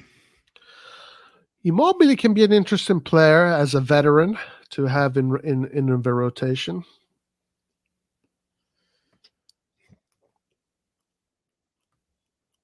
Immobile is definitely interesting. We need to get stronger players first before we can say if next season will be better. Yeah. I mean, right now we're still in this season, so it's the only thing that we know right now is that the same people are going to be running the club, which is a big red flag. But as far as the team and the competition, what it's going to look like, we have till August to figure that out. So we're going to leave it all the way up until August. Plenty of time. Is this true, by the way? Or is just the media, Milan media, talking about this bullshit? Well, I saw some videos of Conte talking about his ambitions. And in this video, it kind of persuaded the idea that he is specifically talking about Milan. It kind of did seem like he was, if you decide to look at it that way. But it's mostly speculation, I think, the thing that Conte wants to join us. Now, I don't know. They're saying that Ibra is a really big advocate for Conte. I do see that because Ibra has got a strong personality. He likes people with strong personalities. So, and Ibra knows the football panorama, and he knows that Conte is the best Italian coach available right now. So I see Ibra saying, yes, I want Conte. I see Ibra talking to Conte. I think that could be possible. But at the end of the day, what I think is going to prevail is the way the club operates, which is mostly on their money ball, algorithms, finances, curveball, stock market, blah blah blah blah. And they need yes men. So I think there's a little bit of truth in that, but at the end of the day, the ultimate truth is that Jerry does not give a shit about this kind of stuff. Yeah. By the way, this is Lewandowski is not a gamble. Lewandowski can walk in at Milan and do a great season. Lewandowski can go and play in any team right now. I think he's still healthy. He's still physically, good to play at the highest level. Of course, with managing his body and his, games. I really believe Lewandowski will go on a team like how is it called? If he leaves Barcelona, on a team like Man United or some high profile money. I don't see us being able to sign Lewandowski. Maybe I can see even a Juventus signing Lewandowski on a 2-year deal. So on a free. Lewandowski would be similar to Giroud, that kind of Exactly. maybe more than Giroud because he has more. Well, at club level, he has a lot. Obviously, Giroud has the national team level. Question here: which players will you keep and will go, or which players you want to keep and leave?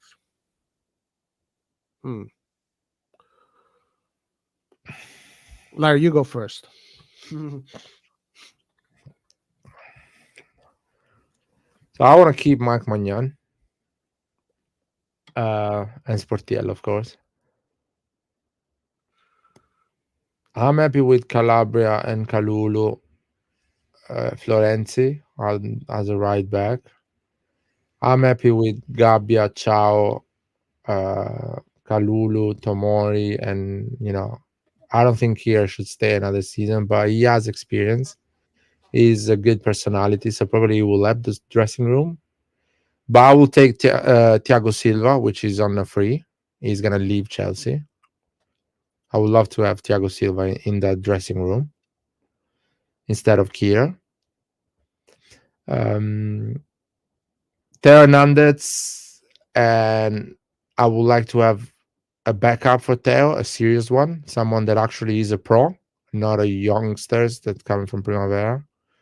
I need a guy that has played grown up football for 3-4 years, not better than Theo Hernandez, but that can fill those shoes when he's red carded, injured, or whatever. I was thinking that an option could be Cucurella from Chelsea. He had some bad seasons with Chelsea, but he's a good player. And he's still young. And probably Chelsea wants to get rid of him. And probably a loan option can be something for us. Or Dalot. If George Mendes comes and Dalot comes back. Midfield, I will keep Pobega in the squad for another season because he's been kind of injured and unlucky. I will keep Benacer because he doesn't have market.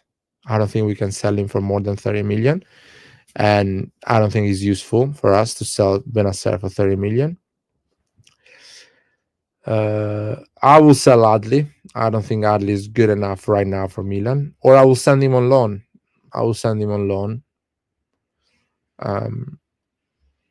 I don't think Reinders and as market, so I will keep him. I think Musa maybe has market to go on loan for a season on a level like Bologna or top 10, top 8 teams in Serie A. He will grow a lot, or even in some other leagues, Bundesliga or Premier League. I will keep Ruben because I think he had overall, as the first season in Serie A, he had a good one. Hopefully he can improve. So I will buy 2 more midfielders. The fact that I will not keep Adli and Musa, I will put two new midfielders in that squad. And one of them can be Jorginho, which is on a free, and he has experience, he has leadership, and he's played at the highest level. Serie A, national team, Premier League, he's done it. So bring him in the dressing room. He can be really useful. And I will go with some muscles in the midfield, with a guy that can be a proper, how can I say it, incontrista, defensive midfielder, maybe 2 of them. Offensive, I will bring Colombo back as a third striker or part of the striking team, and I will buy 2 new strikers.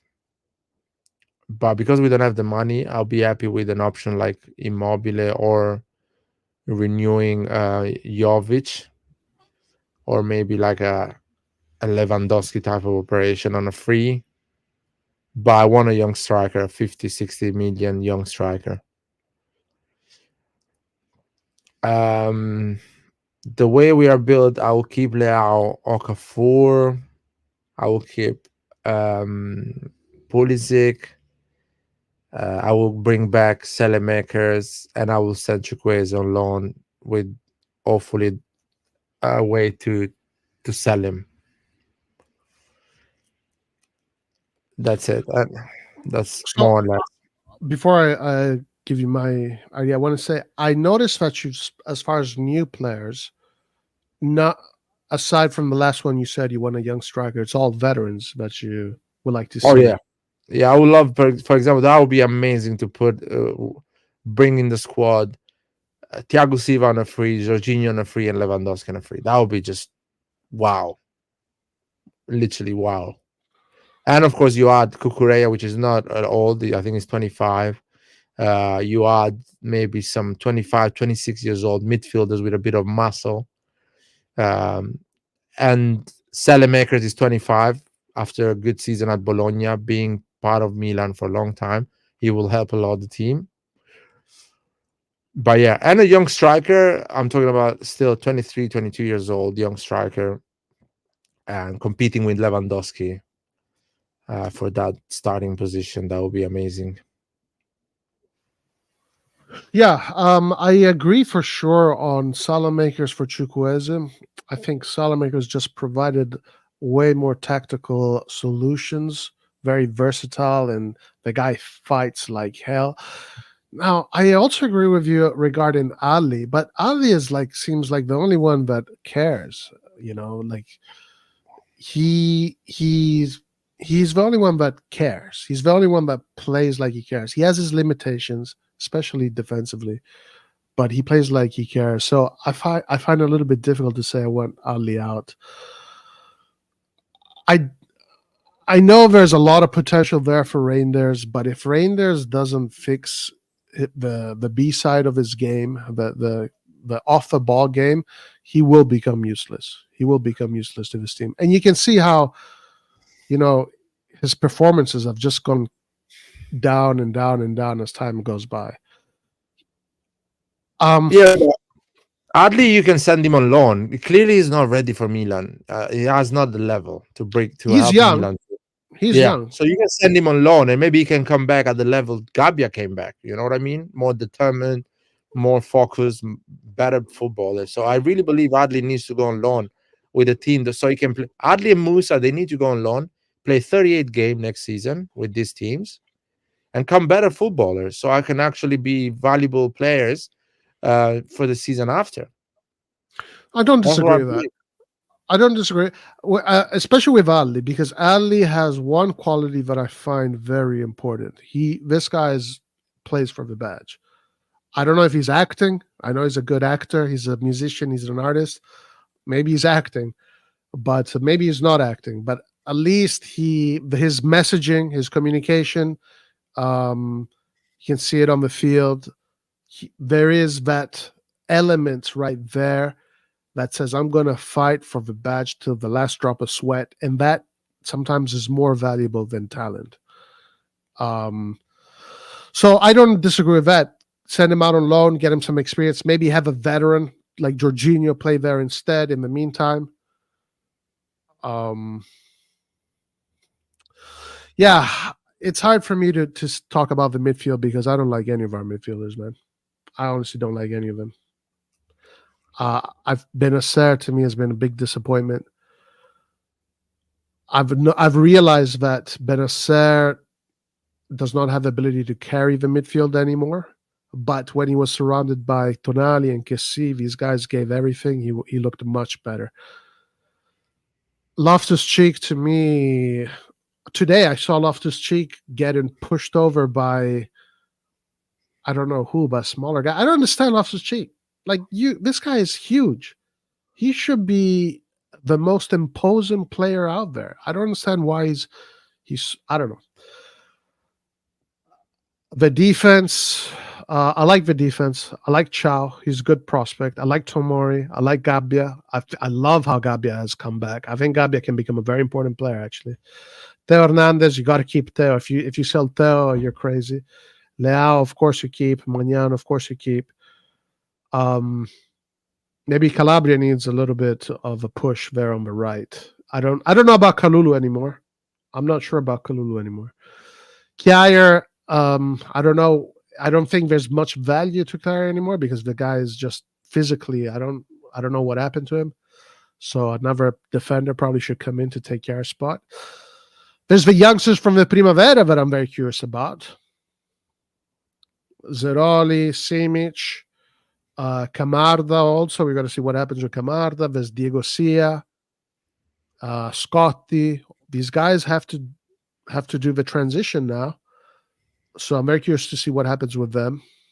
Offensively, I'm not a big fan of Okafor, never was.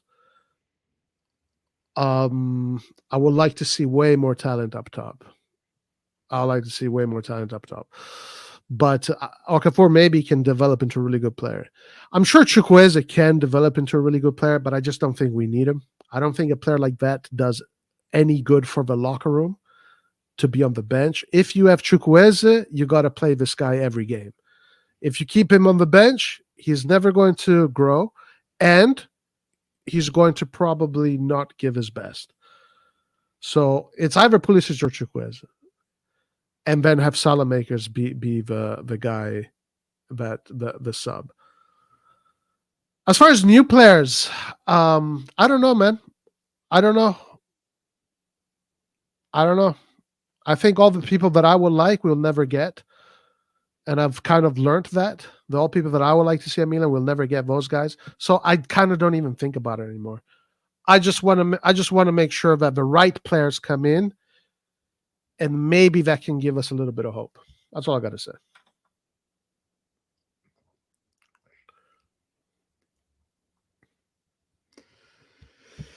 Yeah, it's you have some fair points on some players. The problem is we cannot change another 11 players. It's just we're gonna look dumb, and we can change 5 maybe.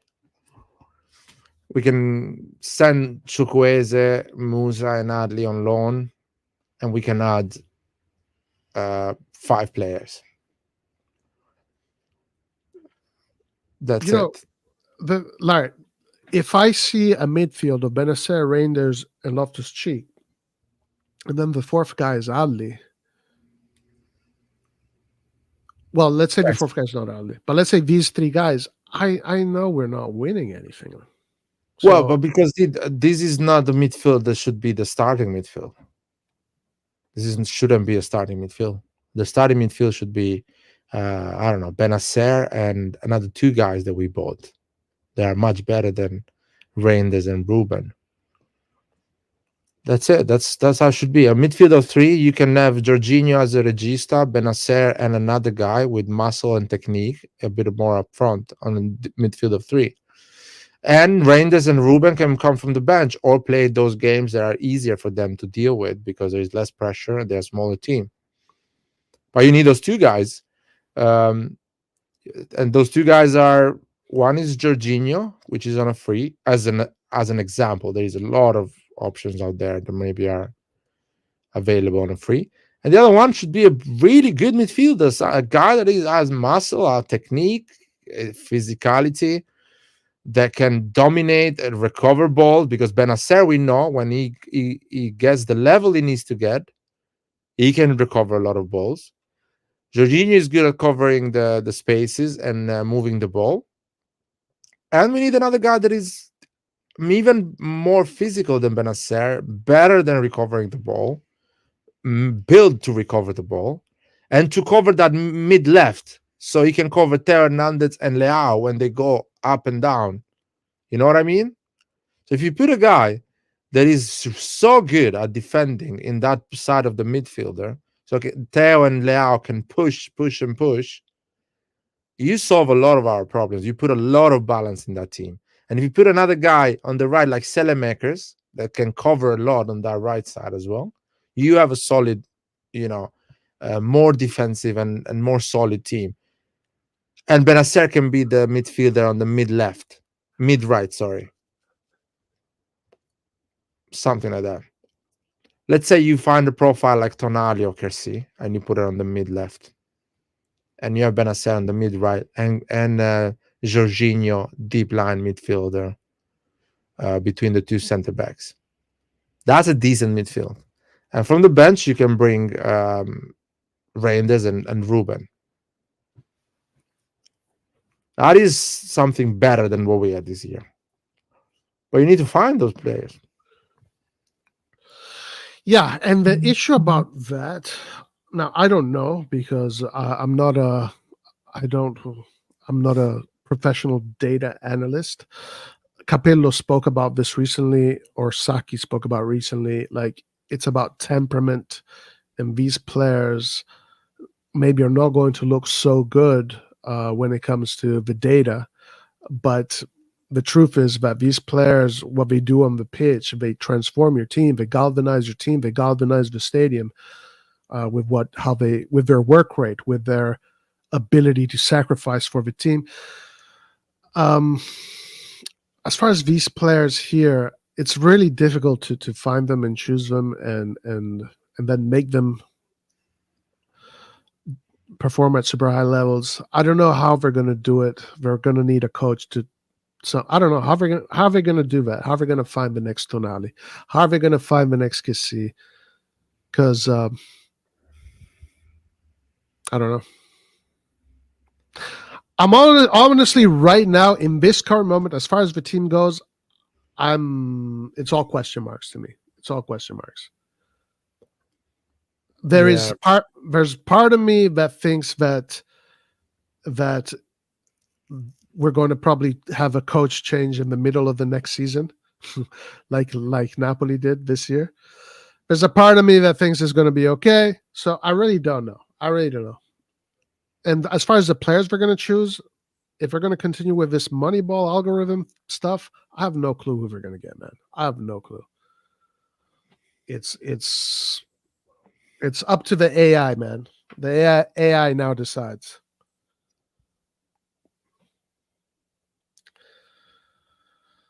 Yeah. So I'll tell you what I would like to see, which is probably never going to happen. I would like to see, from what I'm seeing right now in Serie A, Xerxes Scamacca as your two strikers would be fucking incredible. I would like to see that. As far as defensive midfielders in Serie A that I think are good, that I would try to bring to Milan, I mean, Barella is the best one. I mean, Barella does everything, though. He's not just a defensive midfielder. But I think the guy from Napoli, Anguissa, is interesting. Yeah, I think you can find there is option out there. It just needs to be done by football people that understand that this profile is not about stats; it's about personality. How good their personality is. Right. I'm trying to think of a national team. The youth teams. The youth teams has Casadei. Casadei is an interesting player that does a lot work rate. Endure has really grown into a nice player. I think he can be a good solution. There are some young Italians that you can bring in and then give them the time to develop and become the players we're going to eventually be for the national team, like is usually most of the case. Players that are ready. I know there's Fofana. We're talking about Fofana in France. He's had some experience with the French national team. I think they were talking about him. Hoy, the guy that played in Tottenham, the Scandinavian guy. Amrabat. Amrabat is another player that has been linked to us again. At a certain point, they're even talking about McKennie. Is McKennie really that kind of player? I don't know. Oh my God! Please stop with the American players. Stop with American players, man. They play against Panama, for fuck's sake.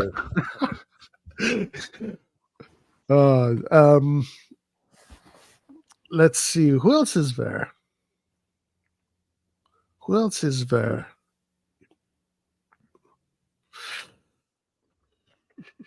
Who does Roma have in that position? Roma has Cristante in that position.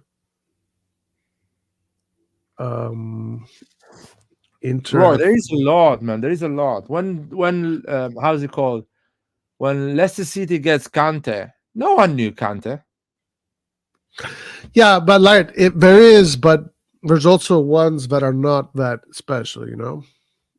And yeah, if you get the ones that are not that special, it's not going to do much.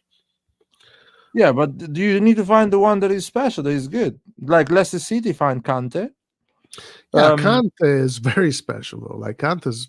Yeah, but until the age of 26, no one realized that he was special. So no, right. You have to go in there and make a decision, and it's gotta be the right one. I think there is a lot of them.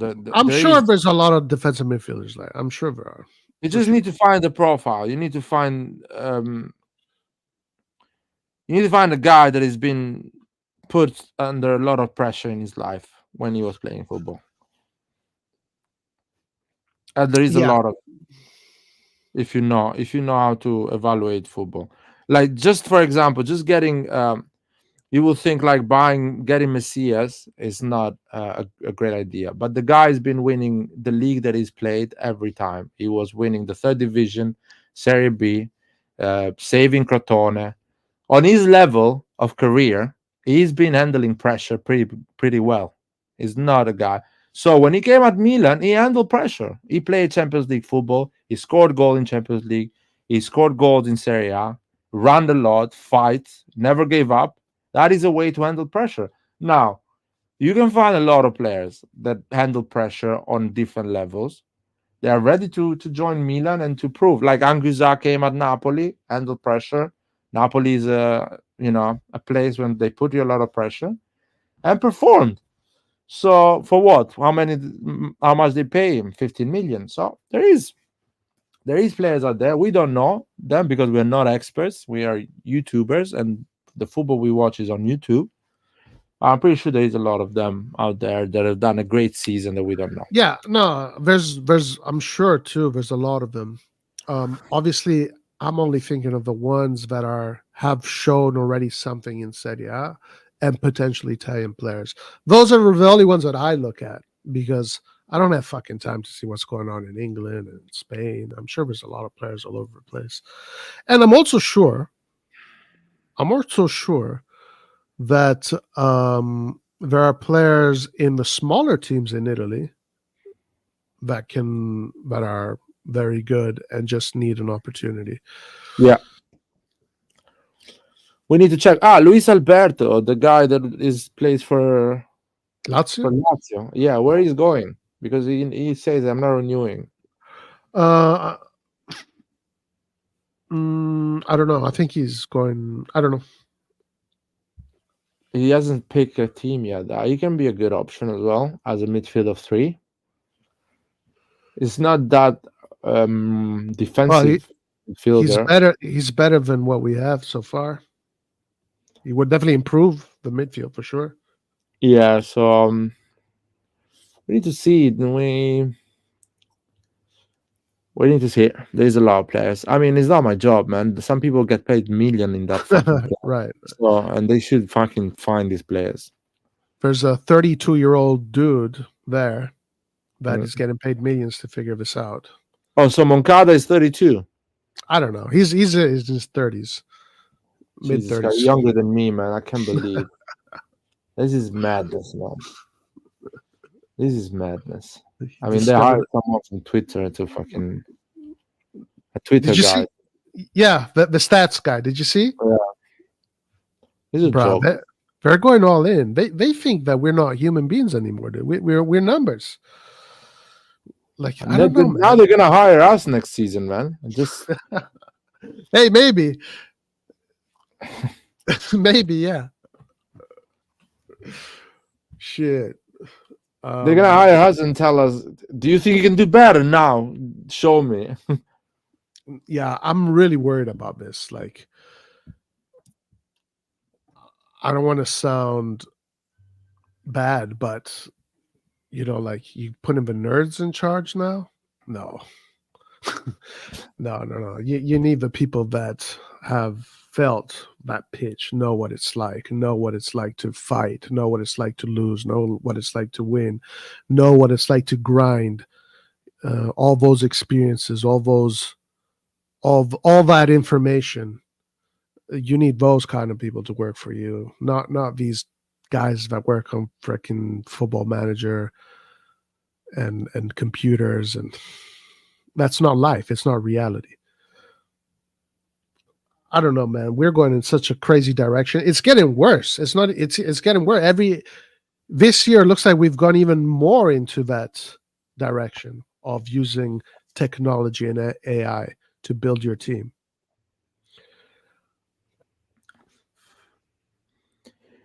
Crazy. These people are crazy. We are not going to get rid of these guys. So yeah. Last thing here, maybe that I want to touch on is that there is this noise in the background about PIF and other Arab companies that are interested in getting both Inter and Milan. So this document that was intercepted and that was then put under investigation. Now Furlani and Gazidis are under investigation because of this document. Was tied to a document that was given to Arab potential buyers, whether they're majority or minority stakeholders, we don't know yet. But this document does prove that there's something there. The document right there proves, yes, the communication with Arab ownership is 100% true. It's 100% legitimate because it's been officialized literally by the state. So right now, nobody's really talking much about it, but it's still there in the background. There's still something going on there in the background. Maybe it's something that we can hang on to and think, okay, that can give us a little bit of hope. Like, what do you think about this situation? I know nothing about this document. I have no clue what's going on.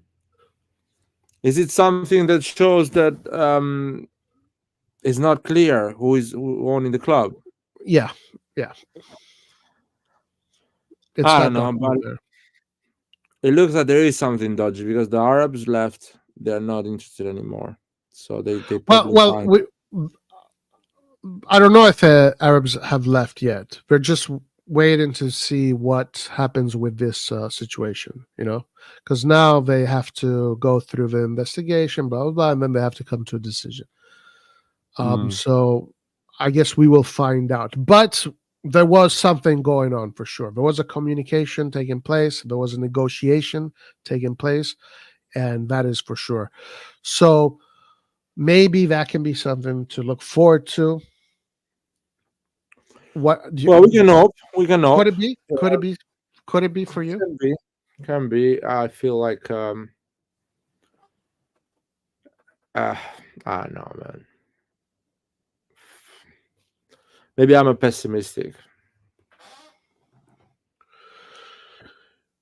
Yeah. I don't think it's gonna happen, but fine. I do find it interesting, Laird, that Masara has still not signed for a club or even been in the news. Now, he has been linked with some clubs. But I do find it interesting that Masara has not yet committed to a project, because Masara is one of the most sought out sport directors. Oh yeah, he's like he will get a job straight away. Right. So I do find that interesting. That's a good point, actually. Maybe they have like they were still under contract. I don't know. Maybe they're still not allowed to. Technically. That's possible. Yeah, that's possible. For 12 months to start a new job for secrets and things like that. But yeah, it's a good point. Maybe they are waiting for Milan to get sold and get back and run the club. That would be a dream. That'll be a possibility. Yeah, it's a long stretch. It's a shot in the dark, but it is what it is. Okay, Laird. So what's next now? We have 4 more games, all against small teams, all fighting for. I don't know if they're all fighting for relegations. I think 3 of them are I think 3 of them are. How do you see then the season end?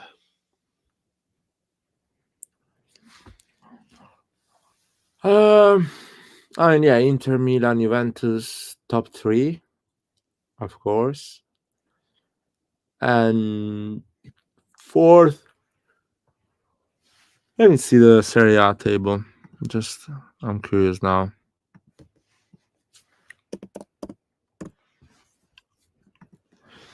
Let me see the table.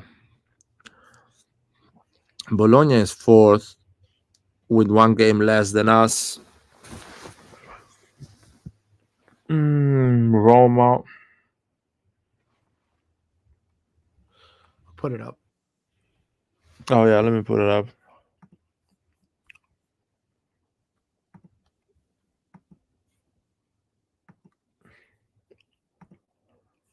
You guys see it? Yeah. So I see. So first of all, what a shamble Napoli, by the way. Yeah, for sure. Huh? Wow. I mean, these guys just fucked it up big Fall time. from grace. I mean, De Laurentiis is an idiot. Now he knows that he's an idiot. I hope he understood that he's an idiot. I hope so too. Yeah, I hope he understood. So Napoli is out of everything. Napoli's out. Yeah, I think it's going to be Atalanta, Lazio. Everything above. Well, I think we are secure now. I think we're mathematically in, right? I think. Because it's fifth spot we're going to be looking at. Well, depends what Atalanta will do next game. So, if Atalanta wins, they go 57, and that is 13 points. So, yes, we are. Okay, so it's not automatically yet. Not yet. No, we are basically, because it's what, four games times. Yeah, I mean, we are for sure. It's going to happen. There's no doubt about that. So we're gonna be top 5 for sure. It's mathematically happen now. Right. Champions League. We're playing Champions League next season now. I'm sure they want to stay top second place for money reason. I think Bologna will stay, man. Bologna will play Champions League next season. They're staying. They're not going anywhere, dude. That win they had against Roma was it. That was the game to change things around, but they have like 5 games to play now. Their competitors, which are Roma and Lazio and Atalanta, I don't think they're gonna win all the games. Roma, Lazio, and Atalanta are not winning all the games. So Bologna can actually lose 1 or 2 games. Draw something. By the way, I just want to say something. Like, I was thinking about the national team because of the Euro coming up, and I was looking at some of the players that are going to be playing for the national team. First of all, Barella's highlight reels look fucking insane. In fact, people like the things he does. If you just take his highlights, because we've seen Barella do many mistakes, I know, but if you just look at his highlight reel, it is really insane. People in the comments are like, "What?" Blown away. Like, he's such a super top level player. It's incredible. But of course, we know that we've seen him play for many years now. But then I was checking Orsolini this season. Bro, Orsolini this season was incredible. Yeah. This guy here maybe is not spoken about so much. Xerxes is getting a lot of the headlines, and well-deserved, because Xerxes has been fantastic. But Orsolini, oh my God, dude, I'm looking at his plays. I'm looking at his football. Bruh, just so high level, super high level.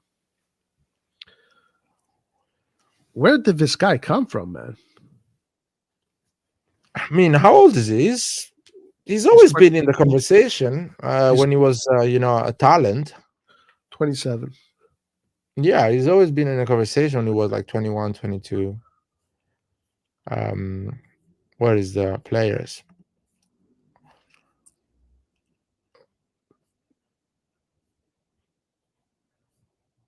Yeah, Orsolini is 1997. So yeah. Dude, his goals, the level of technique in his shooting, his dribbling, his goals, I didn't even realize. Like, I always knew he was good, but like, he had a huge step, a huge developmental step. 10 goals, 2 assists, but they were pretty heavy, I would say. Consider that Bologna is achieving a lot. Oh yeah, and I'm sure he was involved in a lot of plays that led up to goals. The quality that he's showing is really impressive. Joshua Zirkes. By the way, Bologna doing these things after Clint complaining they are useless as a team. So 11 goals and 4 assists. Yeah, it's a rise. It's like Haaland type of season that he had a year ago with Atalanta. Who is the top scorer in Bologna? I think it's this guy, Zirkes. Really? Wow. If 11 goals. Bologna, I think Bologna also is one of the teams that have conceded the least amount of goals. If they had a more prolific striker, I wonder how up they would be, because they have conceded. I think after Inter or after Juve, they're the third team to have conceded the least amount of goals. So Ferguson is 24 years old, midfielder, 6 goals, 3 assists. This guy looks like a good midfielder. Yeah. Ferguson has had a really good Scottish season. national team, 24 years old, entering on the best part of his career, 25. So as a midfielder, he's gonna just improve a lot and get better and better. Shown personality, playing Serie A without any problem. Top 4, playing international football as well. I think you have it there. This is a profile. Spend the money. Guido will be happy. Yeah, no, it makes sense because you have 26 Ferguson. This is the age. Orsolini 26, 27. That's the age. Check Fabian. I know Fabian is with the Italy U21. What did his number? He looked really good in the U21. How did he do this year so far? He's very young. He's 21 years old. I don't think he played a lot. He played 22 matches, 5 goals and 2 assists. That's not bad, man. Serie A. Yeah. How old is he? 21. 21 years old. He's a midfielder, yeah? Yeah. He looks really good for the U21. Good. Him and Casadei and Endure. Those 3 look very good. Those are good numbers for a 20-year-old Serie A midfielder. Yeah, really good, man. Good midfielder. 22 games. He's been impactful. I think he came a lot of times from the bench or rotational player. I think it's an amazing season for a 21 years old. Yeah. I think he should not make a move yet because I think he need another season to that level, in my opinion. Yeah. He actually belongs to Inter. Yeah. He's on loan at Bologna. I just remembered that. Yeah. He's on loan at Bologna. Alexis Salamakers. I think Alexis didn't play a lot of games. He played 25 games, 3 goals and 2 assists. It's been like picking up now in the last 10 games. but we know like Alexis Salamakers, his value is not in the goals or assists. Like his value is in the work rate. How old is he now? 24? 24. And he hasn't played a lot of games. He's played 25 games. So that means he could have done better if he had more playing time. Yeah, and those are decent numbers, Those are decent numbers for a player that is not really a scorer or. This guy in Ndoye has done 1 assist and 0 goals. In 28 games? What position does he play? He's a striker. Oh my Lord. 28 games, not 1 goal? 0 goal, he says, yeah. He's done 1 goal in Coppa Italia. Damn, that's 28 really bad. matches. How old is he? Oh, He's 23. 23. Well, forward, they say it's forward. Still, right wing. It's 0 goal. Really especially in a team that plays well and is in good form. Calafiori, defender. Calafiori is sought out by many big teams. I mean, 21 years old, man. He's played how many games? 27 games. Also in the U21, he looked really good, but he's a defender. So it's more the impact of his game is not really up front. It's more in the back. Yeah. 28 games, though. If you play in 28 games at the age of 21, that means you're good. And lads, Bologna is, I think, the 3rd team that has conceded the least amount of goals. So, yeah. Clarkson, this guy is good. 25 years old, 0 goals, 0 assists, 6 matches. So this guy is good and still didn't play a lot this season because the other boys are doing really well. Are doing extremely well. Who is another midfielder usually plays a lot at Bologna? Isn't Fruller a name that is? Yeah. Is that Fruller? Mm-hmm. He's 32 years old. He used to play in Switzerland, I think. 28 matches. Just played a lot. 1 goal and 1 assist. Yeah, it doesn't mean anything. Maybe he's extremely valuable for the football. Yeah. Thiago Motta plays. No, I think the players there in Bologna to look at, the players there are Calafiori, Fabian, Ferguson, Zirkzee, Orsolini, and Salamakers. Those players there are very interesting players. Yeah. I want to see one thing about how many games Messi has played this season. I think he didn't play a lot. 18 games. Yeah, they got a lot of injuries. Yeah, he didn't start off great. He started off with injuries. Yeah, Messi and Salamakers, I think they didn't play a lot in the first 10 games. Right. Yeah. Arete Gui, first season in Serie A, 6 goals and 2 assists, 25 games. It's not that impressive. But watch out for this player.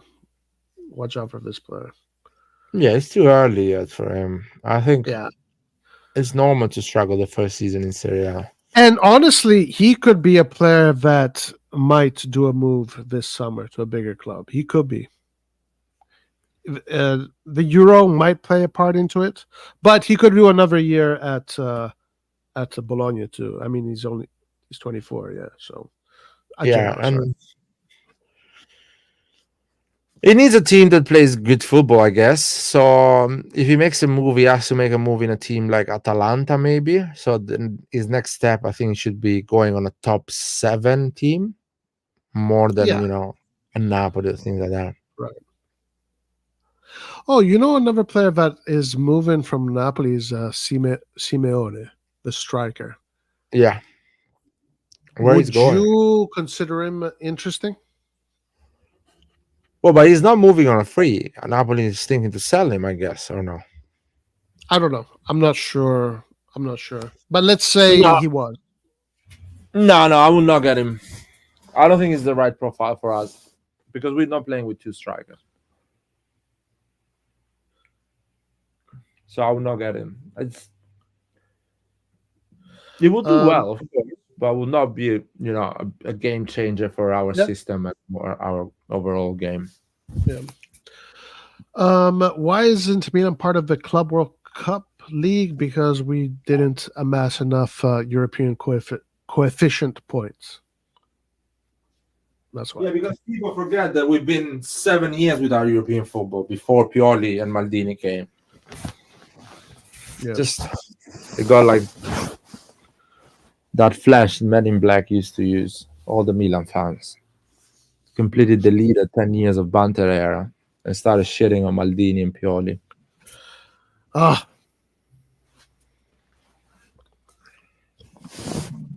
Disaster. Disastro. Disaster, yeah. So let's see what else is. Caldara still on Milan? Caldara was on the roster today.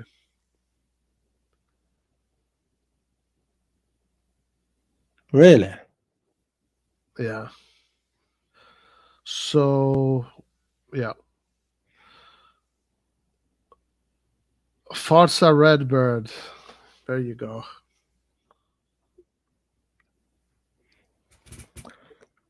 Where is the guy that was shitting on Maldini that usually comes on the lives? What happened to him? Who? There is always a guy that comes and shits on Maldini. Emanuele? Yeah. Oh, I banned him. Completely, like for good. I mean, I can unban him, but he started like saying things that, it's like, bro, you don't know me like that. If you're gonna talk to me, you gotta talk to me a little bit different.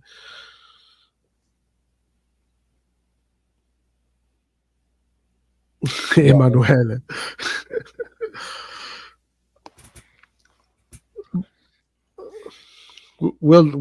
I'll can him. Do you want me to unban him? I don't care.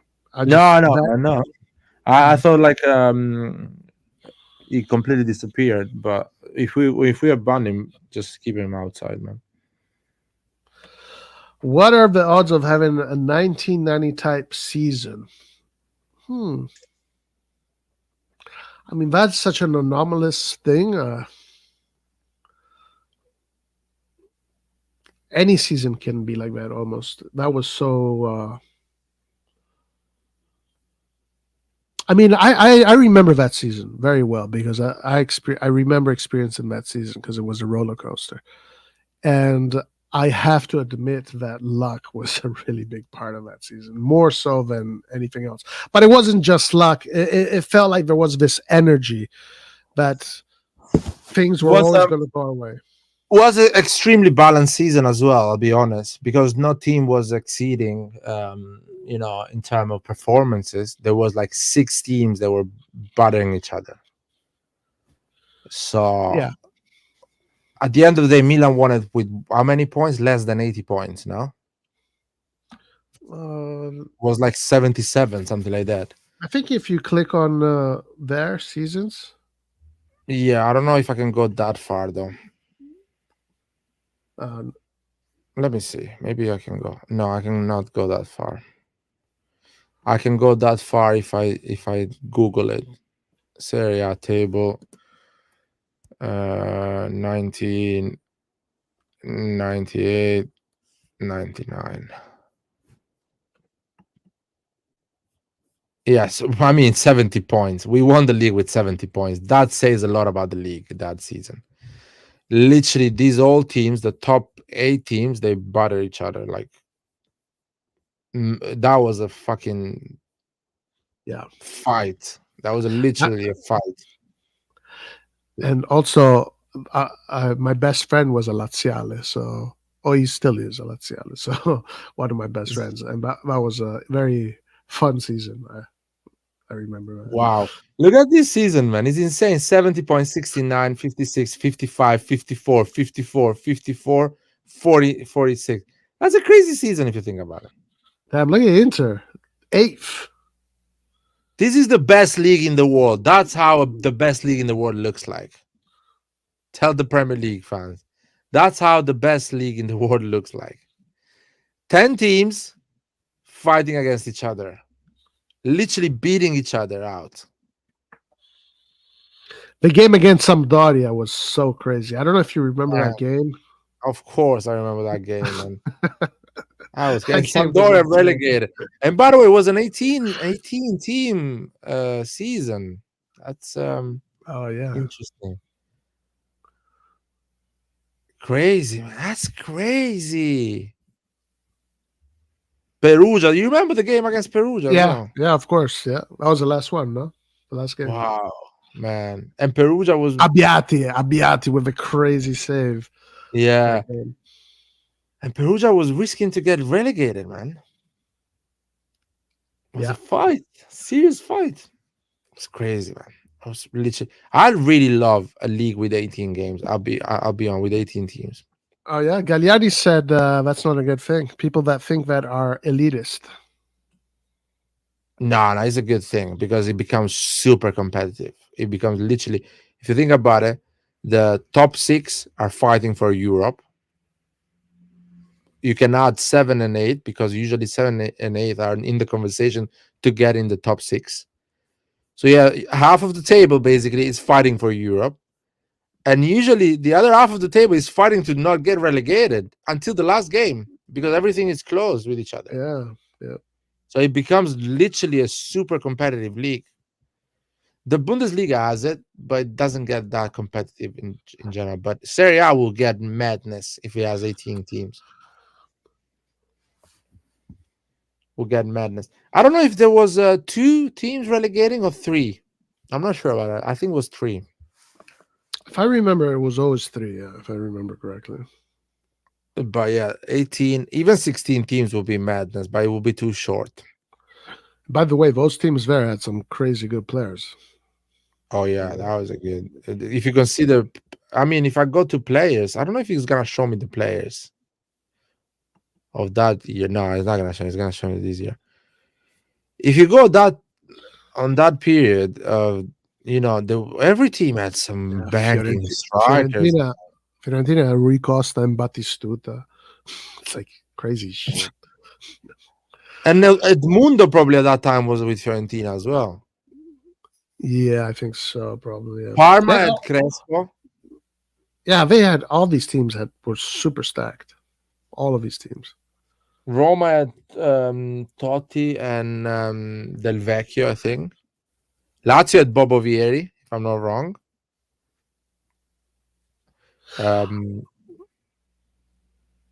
Sala was the Chilean striker. Yeah. Inter had Ronaldo and Zamorano.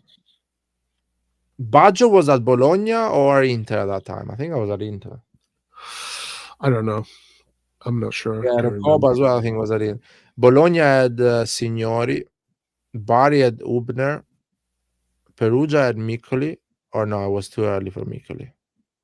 I think it was too early for Miccoli. So sometimes I look at sometimes on Facebook, I come across this sheet of the Serie B goal scorers of 95 or 96. Bruh, it's insane. Serie B. It's literally all superstars. It's all superstars that eventually ended up playing for the national teams and won crazy trophies. Marco Amoroso, Udinese. Yeah. Oh, these were the goal scorers? Yeah. Okay, let's go. Marco Amoroso was Udinese. Gabriel Battistuta. Oliver Birov. Marco Del Vecchio. Roberto Muzzi. Impressive. Hernan Crespo. Simone Inzaghi. Salas. Giuseppe Signori. Ronaldo. Filippo Inzaghi. Francesco Totti. Paulo Sergio, I don't remember him. Right wing with all that goals. Christian. So basically, that was such a weird season because all the good strikers had a bad season. Yeah. If you look at it, Crespo didn't have a great season. 16 goals was kind of underwhelming. The three that had a good season, I mean, Del Vecchio had a good season. 18 goals was good. Who's the top guy? Who's the top scorer?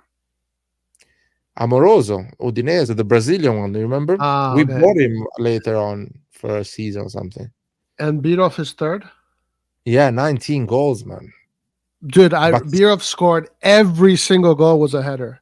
I think it was that. I think it was that season. Literally every single goal was a header, and some penalties as well. Yeah. Gans and Leonardo feeding him on the wings. Ronaldo had just 19 games because he got injured, I think, that season. And scored 14 goals in 19 games. Wow. Inzaghi 13 goals in 28 games. Del Piero was the season that he got injured because he's not in the list. Rui Costa 10 goals. Not bad for a number 10. Nakata at Perugia. He was at Perugia, man. Mancini was playing at that time with Lazio, 10 goals. Oh, wow. Mancini was still playing? Damn. Yeah, for sure. Roberto Souza. Yeah, he was a bomber. He went at Napoli after. Arturo Di Napoli. Remember? He changed club in January. Maniero with Venezia. Oh, Leonardo, Milan. 12 goals. Leonardo had a lot of assists too, because a lot of those crosses for Birov was coming from him. Di Vaio. Marco Di Vaio starting in Serie A, 12 goals. I think it was his first season with Salernitana. Montella, 24 years old, 12 goals. Bobo Vieri, 25 years old at Lazio. So, do you think something like that can be replicated? Because it felt. No, it cannot. It felt like I don't know, almost like winning the lottery that season. But the team was strong. Like, we had a strong team. Don't get it twisted. We did have a strong team, but a lot of teams had a strong. But it just felt that everything was going our way. Like No, you know why it cannot be replicated? Because I'll tell you this: all the teams in the table that I showed everyone, the top 8, they were good teams, man. They were insanely good teams.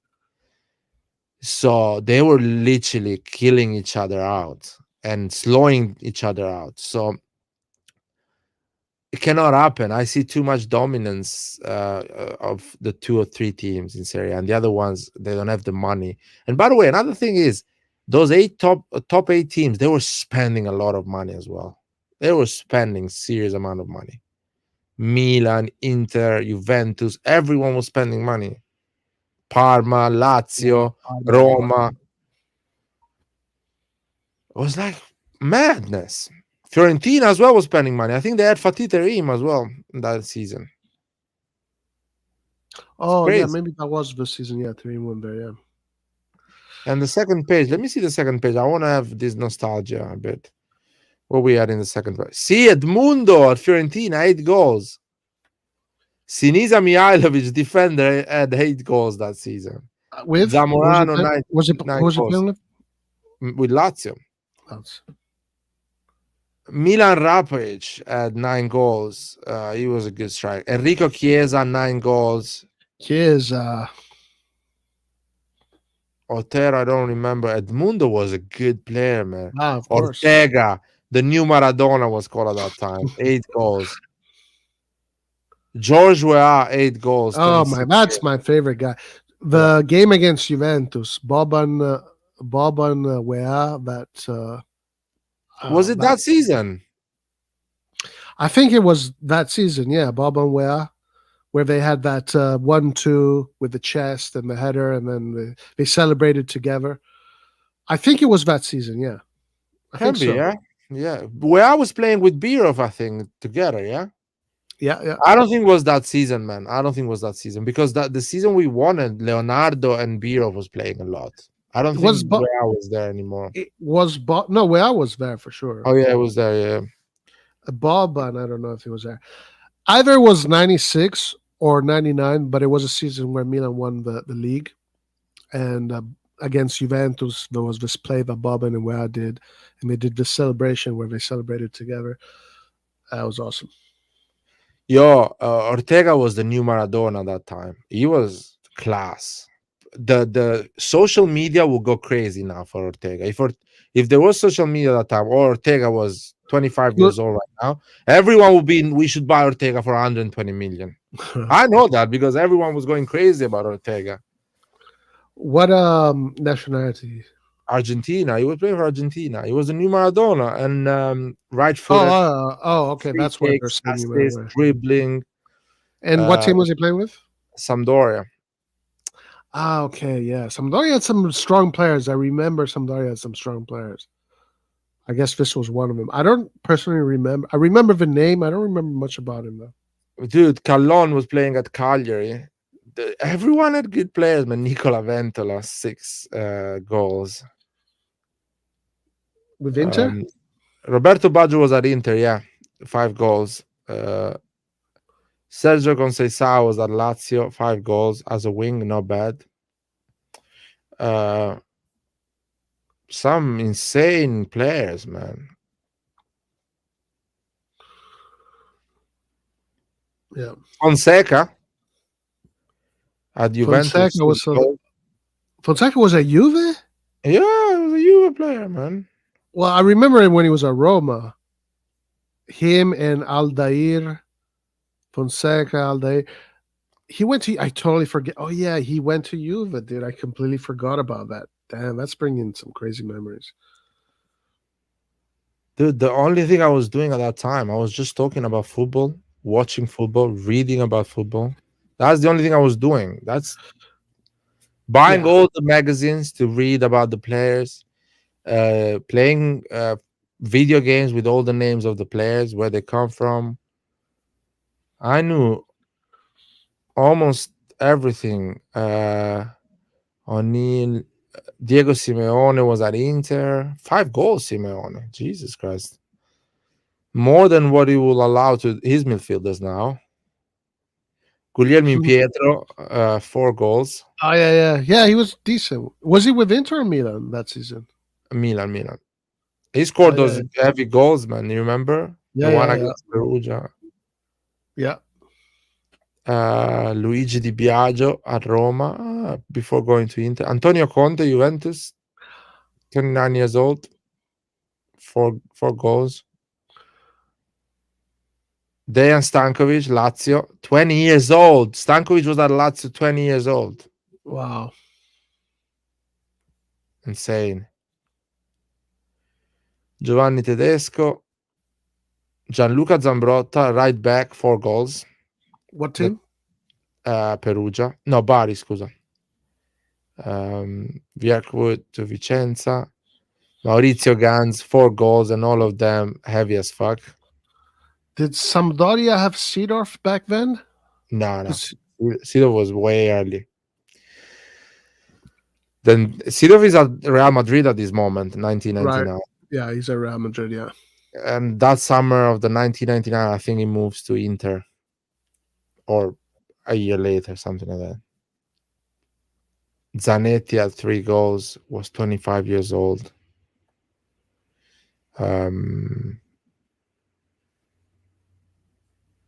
I think I'm starting to not remember anymore this play. Zauli, I remember Zauli.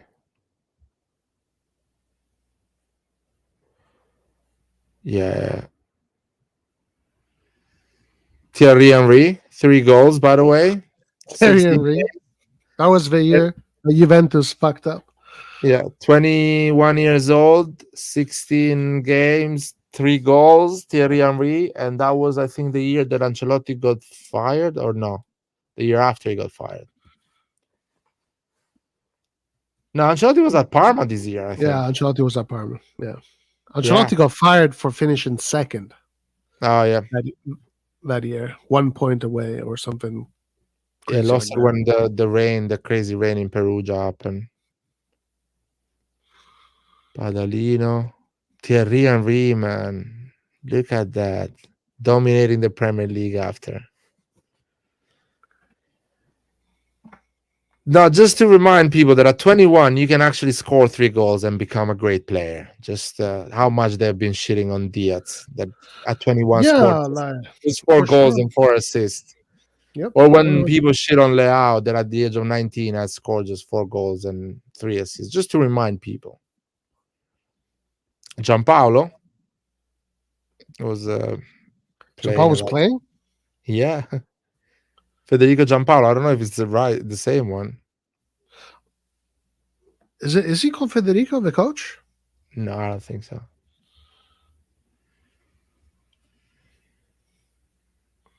Nicola Amoruso, 3 goals with Juventus. Not bad. Man, Juventus had a shit season. Like crazy bad. Bro, the season before us was... Well, no. Was it before? Was it 98 or 97 where we finished 11th? Can't remember. Either 98 or 97, we finished 11th. That was insane. It's crazy how shit was. Oh, Boban was there. Yeah, you're right, man. Boban. Okay. So 2 goals. That probably was the season against Juve then. Yeah. Del Piero got injured that season, so he played 2 games, 8 games, 2 goals. Albertini, 2 goals. Locatelli, which is not Locatelli. Edgar Davids, 2 goals. Zidane had just 2 goals that season, man. How many games? 25 games and 2 goals. Oh shit! He turned out to be one of the best players ever. Just to remind people, man. Just to remind people that they are looking. Oh man, 2 goals. 25 games. He had 2 goals in Serie A that season. Yeah, I agree with Fabinho for sure. I mean, even Boban, 2 goals, 27 games. That means he had like But to be fair, these players, they were playing Well, good. but They but were not but obsessed with numbers. That's the thing as well. well, no, but I think Boban, if you look at his assists, he's probably one of the top players. Probably. It does it. Can you see? I don't know if we can see the assist. I don't know how we can unlock that, but probably yeah, Zidane probably as well. Probably had like a 10 assist or something like that. But the fact that he had just 2 goals, that says a lot. And they sold him, I think, for 100 million after. Who? Oh, Zidane, Zidane. Real Madrid. Yeah. Zalajeta, 2 goals in 18 games. Torricelli had the same amount of goals of Zidane in that season. Can Serie A ever reach this level again? Joel asks. Oh yeah, of course, will happen. Ziege was our left wing or right wing that season. Sometimes I remember Ziege. Yeah, it will reach that level. It just needs Jerry Cardinale to deal some, to buy AI companies, not football companies. And Dario Simic. Oh, wait a minute. I thought Dario Simic was with us, or is another Simic? What team? He's with Inter. Oh yeah. When he came with us, he'd already left at that point. He came later. He came later, yeah. Yeah, he came and he played a lot with Ancelotti. I mean, a lot, few. Couto, Fernando Couto at Lazio. Crazy stuff. Pasquale Luisa was good.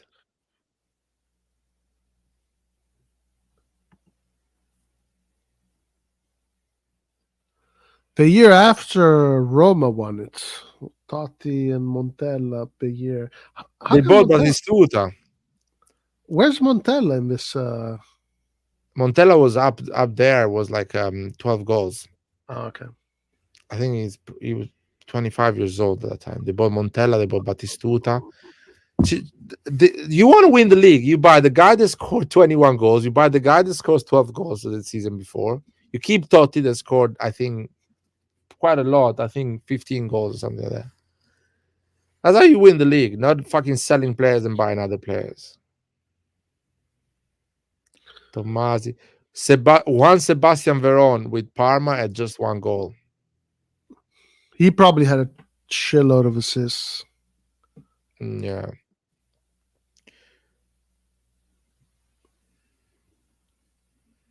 Angelo Di Livio was at Juventus at the time. Colonnese. Tacchinardi, 23 years old, 1 goal. Pavel Nedved, Lazio, 26 years old, 1 goal. 21 games. He used to score some big goals. I mean, that season there, we were playing. Huh? It was a tough season, man. It was a tough season for everyone. You can see big players like Nedved, Zidane struggling with goals, because although they will do more assists than goals, because that's how football was built at that time. You should make sure your striker scores the goal, not you. Still was a tough season for everyone. That's why the numbers. Look at Cafu. Cafu right back, 1 goal, 20 games. For Roma, right? For Roma, yeah. So just to remind everyone. So Calabria isn't that bad after all.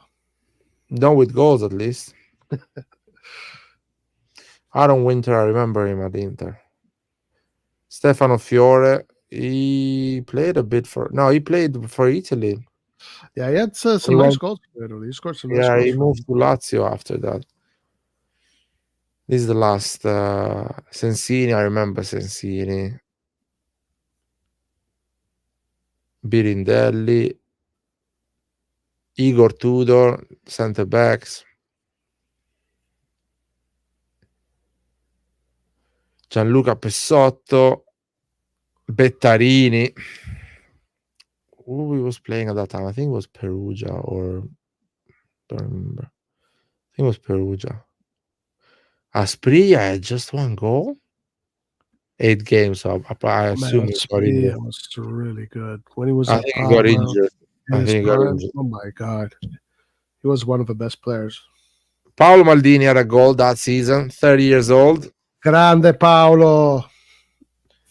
Got a goal, 31 games, 1 goal, winning the league that season, my man. Okay, so we have a question here. Who do you guys think will win the Euros and Copa America? I'll put all the pressure on England. Mm. And in Copa America, I'll put all the pressure on Argentina. What do you think? No, I think Brazil will win the Copa America this time. The Argentinians are still drunk celebrating. Yeah. By the way, dude, that Copa America is kind of like the CONCACAF. Not CONCACAF. The one in Africa. It's every fucking 2 months. Like Argentina, I'm looking at all the trophies. Argentina is like the national team with the most trophies. But then you fucking play that tournament every year. You know? Yeah, and Argentina and Brazil, they go and win the golden medal in Olympics as well. They care about that thing as well a lot. Yeah. But if a Euro was played every year like that, I think we would see other teams with. Oh yeah, more teams, even more surprises. Yeah, but whatever. I don't have a problem with it. I'm just saying. Okay, so, and what about Euros, lad? Who do you think is winning the Euro? Let me think.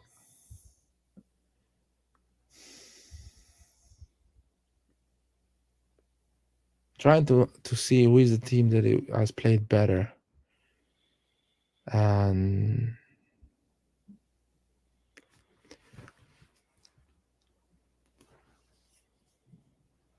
yeah, I'll say England as well. I mean, you know what? I think they have a shit coach, so no, they're not winning it. I'll put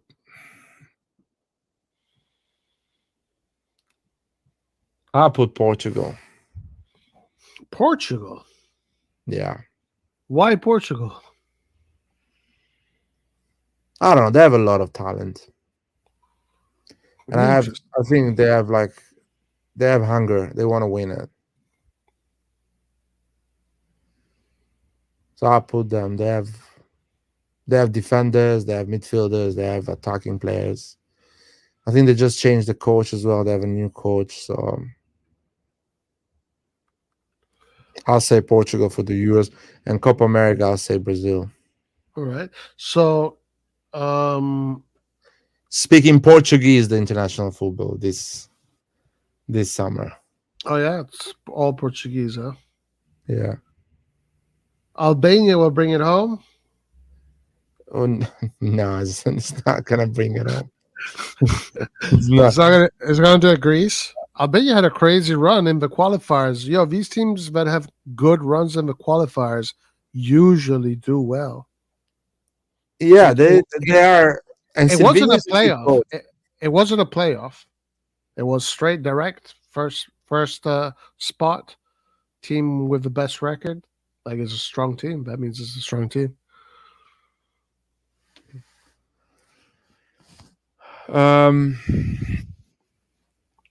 Yeah. They are just so unlucky because Spain, Croatia, and Italy is just like Jesus. Give me a break. I think we can beat Spain and Croatia. We're not gonna beat Italy for sure. Why not? Why not Italy? Because Italy knows the threat.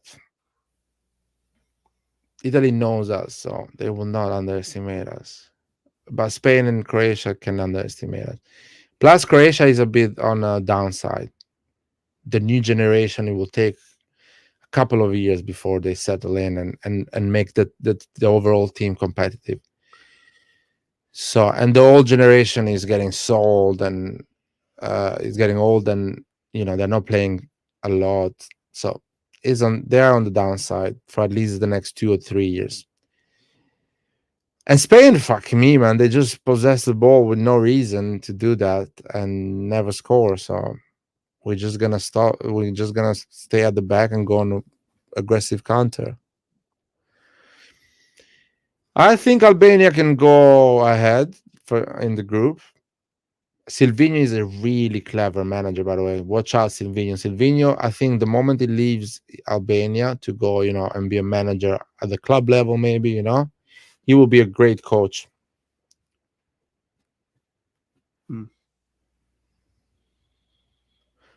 So he obviously did a really good job. He's Brazilian. I didn't know that. Interesting.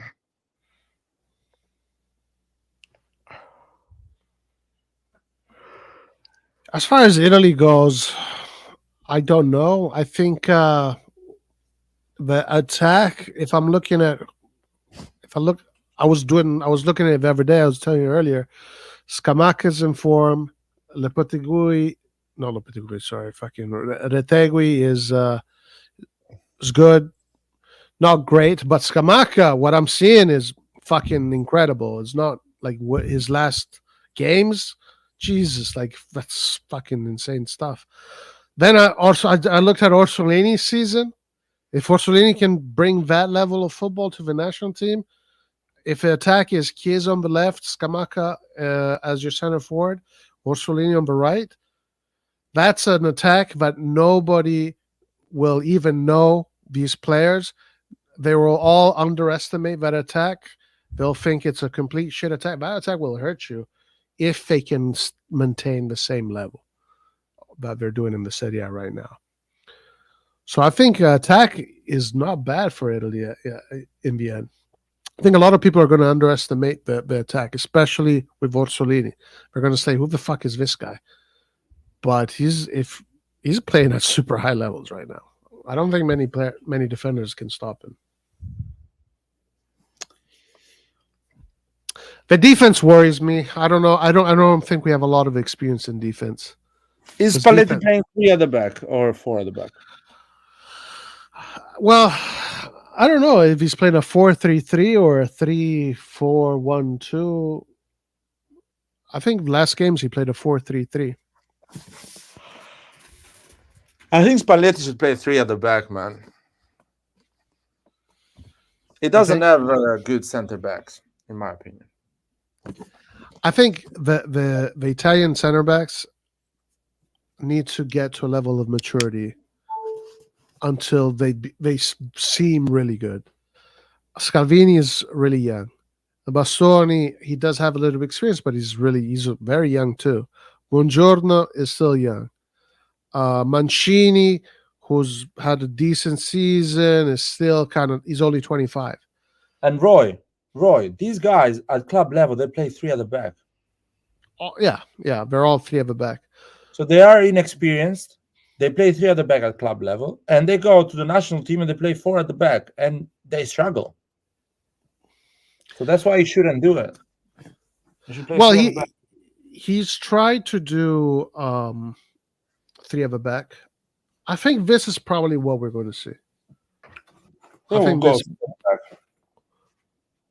I think if he does 3 at the back, we're probably going to see this. Bastoni, Acerbi, Mancini. It's not bad. Like, these are tough motherfuckers, These are all tough guys. But obviously, you can't say that it's the best we've ever seen. No, but I think Scalvini is going to start ahead of Mancini, in my opinion. Yeah, it's possible. I think Scalvini has been. He's also really good. I mean, my only thing with these defenders is that they just need more experience, because defense, it's experience, and because we knew what. Sorry, if he plays 3 at the back, he will be completely fine. I think he will cruise during the Euros. Now, there is one thing when it comes to the midfield. So if you play 3 at the back, that means that you're going to use 2 wing backs, and Italy is super covered there. But that means that Italy is really good on there. Very good on there. The best position. Yeah, probably. Yeah, yeah. So that means that they're going to have to play with two midfielders, or Why like two, three? Three midfielders. a balanced three. A balanced three.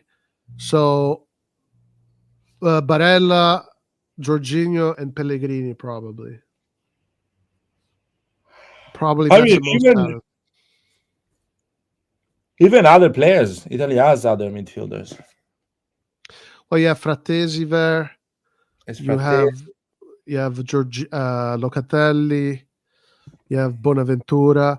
Now, the one that I was looking at, and I was fucking, damn, I wish this guy wasn't a fucking mafia gangster. But if Tonali had played this season, that midfield, Barella, Jorginho, Tonali would be ready now to play the national team. That would have been a nice midfield. That would have been balanced. That would you have everything you need there.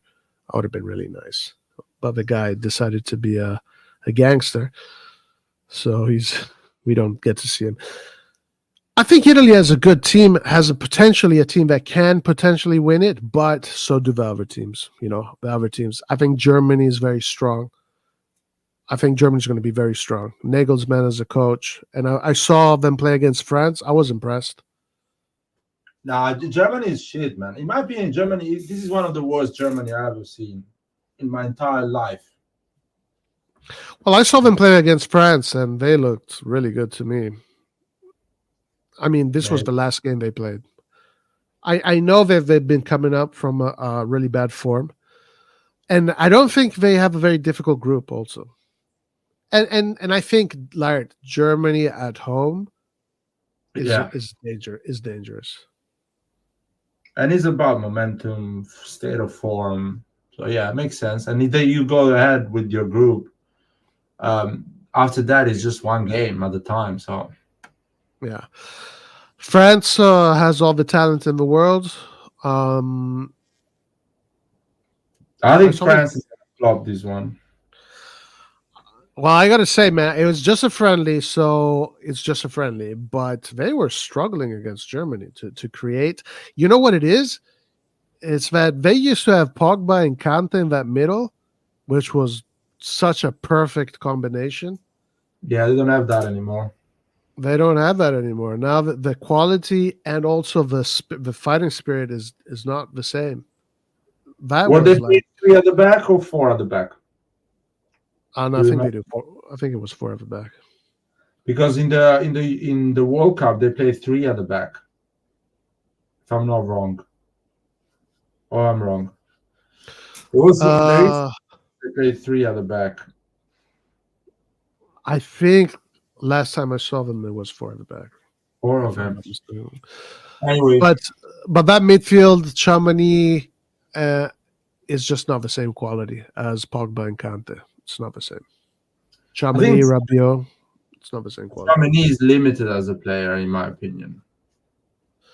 He's a great defensive midfielder, but exactly. He's just that, which is not bad. I'm not saying that he's bad, but for him to perform and bring the team to win, he needs a guy that actually is extremely good at playing the ball close to him. And I don't think France has that right now. Yeah, Real Madrid has that. That's why it looks good with Real Madrid. Yeah. Spain, we know how Spain plays. Spain is always dangerous. So, I don't know what are they don't really have a strike. They have Yamin Lamal, that is going to be their star. They have the great midfielders as always. I don't know if they have. Well, Morata is still their striker. But Spain, regardless, is always going to be a tough match, and they can win it. Maybe they're not going in as strong as they usually do, or as they usually have in these past years. But I think they have a shot to win it. Do you think they have a shot to win it? Spain? Yeah. No chance. Really? 0? Absolutely 0. Damn. What? So if let's do that. If we want to give chances, let's start with Germany. How many chances do you give Germany? Out of 10. Let's say out of 10. Out of 10, yeah. 5.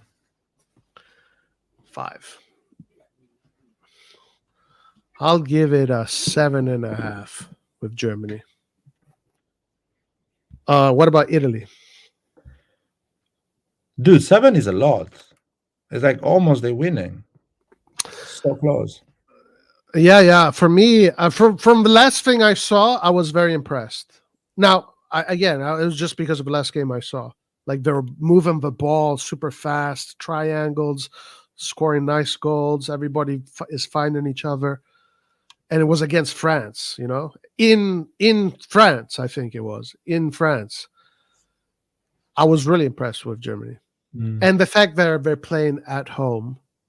To me, that makes them a big favorites. I give 5 to Germany because they've been playing just friendly recently in the last Yeah. year, Yeah. and friendlies are not a real thing. Like you cannot test yourself seriously. The moment they were playing actual qualification games, they were getting fucked. Literally, they were conceding goals right and left. They're not solid as a team, in my opinion. I don't know. Maybe Nagelsmann has done some miracles because they fired Hansi Flick, which was doing damages with Germany. Yeah. And I think Germany represents a lot the mood of Bayern Munich. When Bayern Munich goes well, Germany is strong. Bayern Munich is average. Germany is average. Bayern Munich is not good this season, quite average. So, and Germany is not that good. I'll say I really believe Germany is. I give 5 to Germany. Yeah, no, that's fair. That's fair. What about Italy? Italy, I give 6, 6.5. Sorry, 6.5. Italy, and why 6?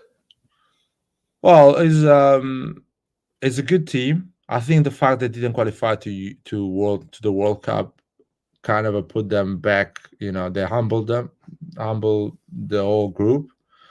So they will go back there to try to prove a point, fight, give everything. I would have given them a bit more if I knew for sure that Spalletti will play with 3 at the back. There is a risk that Spalletti will play 4, and if he plays 4, he will concede goals. By Italy, if they get it right in terms of formation, they start to feel good. They have a good chance to win. 6.5 for me is a good chance to win it, by the way. Yeah, I also think that they have a good chance to win it. My concern is the group stages. The group stages are very difficult. And the fact that Italy is not coming in, at least up until now, I'm judging from what I've seen now, it's not coming in as a well-oiled machine. Spalletti has had less than a year to work with his club. Usually coaches have 2 years to prepare a team for a tournament. Spalletti has only had a little bit less than a year. He only has a few more games left to experiment. If I add that to the fact that the first games are going to be very difficult, I also give Italy 6, 6.5, somewhere there. But if Italy goes through, I give Italy very high numbers. If they go through. So, but because of let's say the insecurities about the group stages, I agree with you. 6, 6.5. Yeah. What about No, sorry, France? go. Yeah, go France. They have the best player of the tournament. They still have a lot of talent. So I'll give them as much as Germany, 5. If Germany was not playing in Germany, I would give them 4. So I'll give France 5. France is not my favorite, but I'll give them 5, yeah. If I were just to judge them based on the last game I saw, I would give them even less than 5. Because I saw a midfield that does not seem strong, and I think they had their best players. And that midfield might be a really big problem for France. So everything is going to be about Dembele, Mbappe, and Thuram or Giroud. It's really going to be all about the offense. So I don't know if they can play a very direct game. I think they can do really well. But if they're going to try to possess and maintain the ball, I think we're going to struggle a lot. So I don't know. It's either 4 or 8. It's one of the two. It's nothing. No, when did you see this game, by the way? Which period was it? Like 1 month ago, 2 months ago? Yeah, something like that. Okay. What else we're gonna judge is What about Portugal? You said Portugal. yeah, Portugal. I'll give them 7. So if I give 6.5 to Italy, I'll give 7 to Portugal. I think they have a good squad. They have defenders. They have midfielders.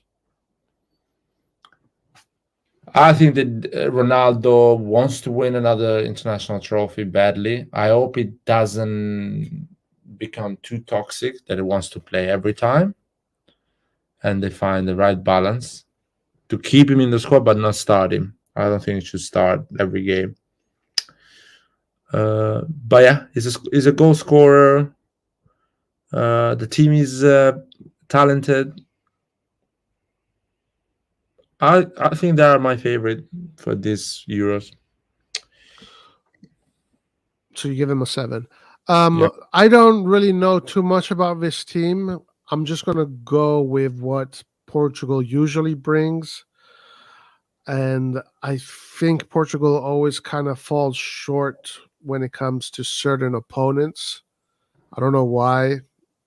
Kind of like Belgium.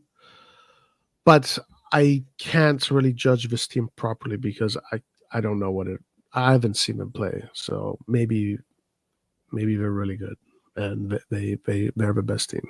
So I don't know. I'll give it a 5 just because I'm not sure about the roster. What about England? England, I give them the same amount as Italy, 6.5. Really? Yeah.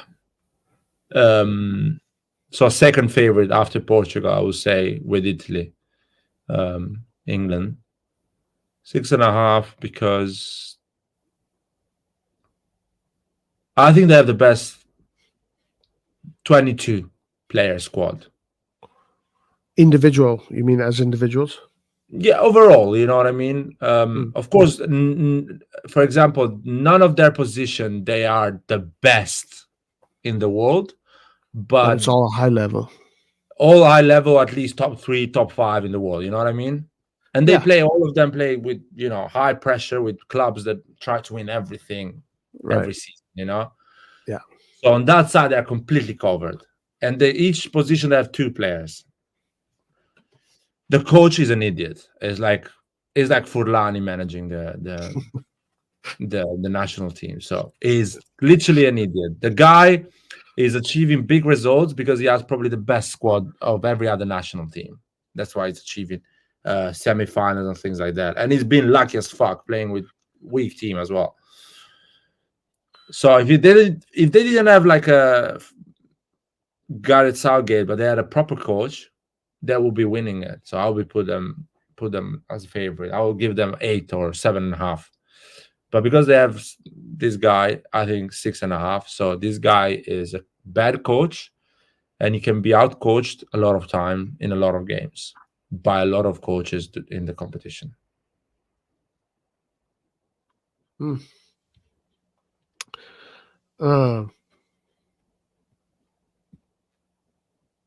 And you said 6.5? Yeah, 6.5. Interesting. Yeah. I'll give them. I think they have a really easy group, and I think that plays a big part into it. And the problem with England is always going to be the same. They're going to go into the competition with planning the celebrations already. They're already focusing on where they're going to celebrate. how to win their celebrations rather than playing the games. That mentality is going to haunt England forever. At least it looks like it. So that's their Achilles heel. Are they going to fall for that? I don't know. You did bring up some really good points. A lot of our players are used to the pressure, so they're used to playing that kind of football. If they have an easy path towards the final, well, yeah, maybe why not? Why not? I'll give him a 7. Well, that's high, yeah. Spain, I'll give them 3 or 2. Probably 5 for me, Spain right now. I'll give them 3 for a simple reason. The golden generation where they won everything, their players were the best players of Barcelona and Real Madrid. And Barcelona and Real Madrid were at their peak of football. Now their best players are not the best players of Barcelona and Real Madrid. Because the best players at Barcelona and Real Madrid, they are not even Spanish. Well, So yeah, that's- Pedri and Gavi. Pedri and Gavi are not the best players of Barcelona.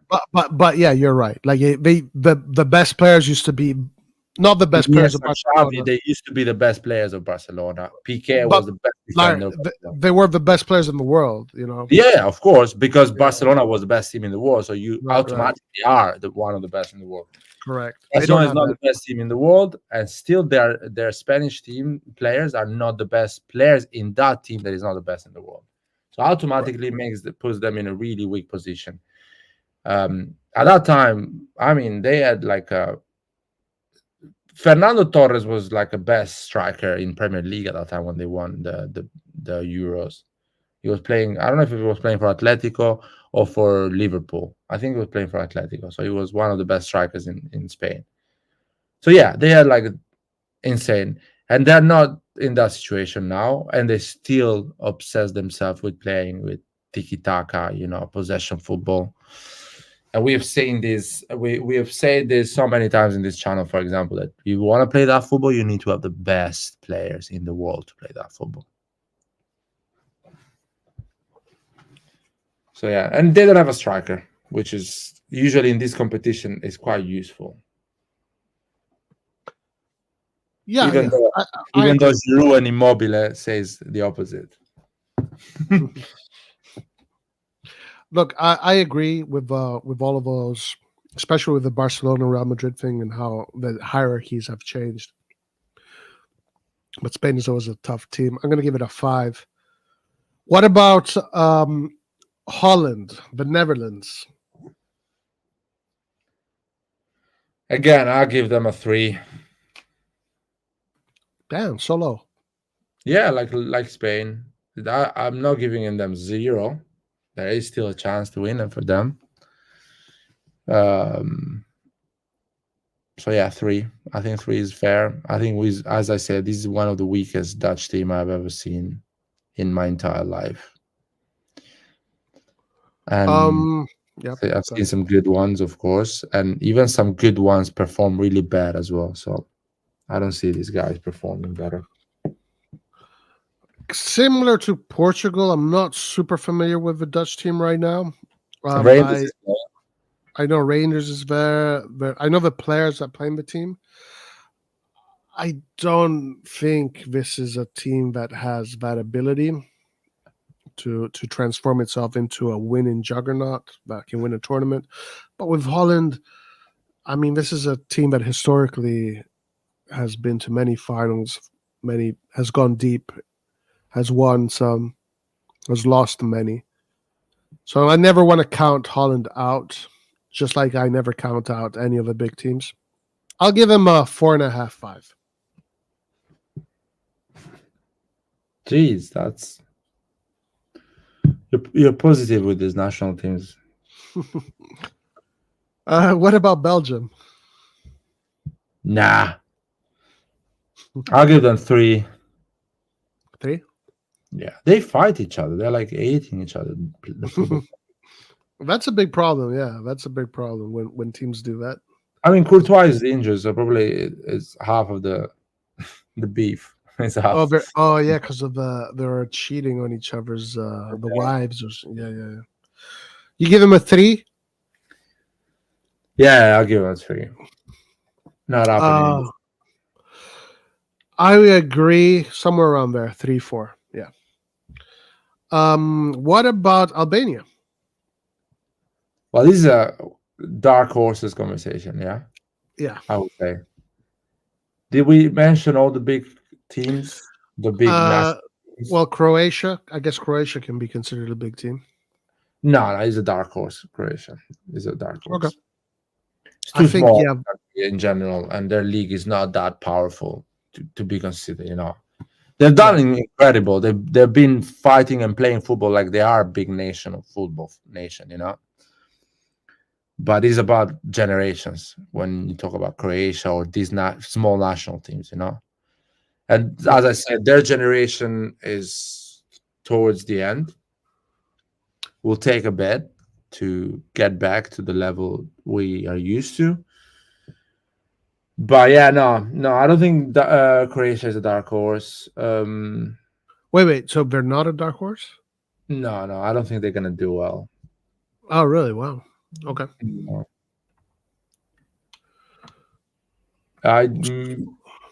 Who is in there, by the way? Just to have a small reminder. I know Switzerland probably is there.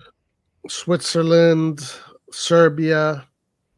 Let me see.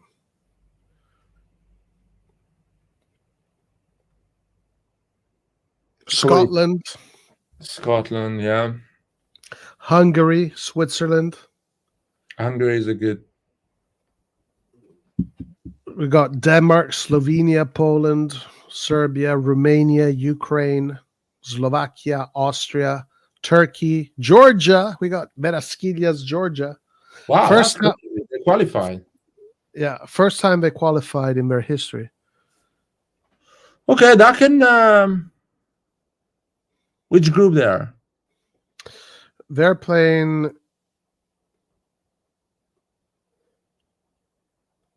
Let's see the groups: Turkey, Georgia, Portugal, Czech Republic, or Czechia. Okay, that is a group that we can find the dark horse in that group. I think maybe Turkey can be the dark horse. Yeah, Turkey, very interesting. Arda Güler, Yildiz, Çalhanoğlu. Interesting, Turkey. But do they have enough? We will see. We will. Yeah, see. Turkey can be a dark horse. I think Albania can be one of the dark horses. I think will be. I think criminal if Albania goes to the final against Portugal and wins it. That would be criminal. That'd be amazing. So I'd love to see that. That would be criminal. I mean, I don't think any Portuguese people will go on holiday in that part of the world anymore. I think they'll give up football forever if that happens. That would be criminal. That should not happen, in my opinion. Even though I would love Albania to see win in the Euros, but not against Portugal. What are the chances? I mean, I've seen everything in this fucking life. So I've seen a fucking pandemic I never thought I would see. So the chances are, I don't know if the table allows it. I don't know if the table allows it. Or I'm pulling one up right now. I don't know what has to happen for the two team, Portugal and Albania. Well, remember that also third places can go through. Oh shit! Yeah. Well, the chances then raise. Yeah, the chances go up. Chances go up, but that would be criminal. I think Portuguese player will go inside and be like, "Nah, it's not happening again. No chance." Let me share this.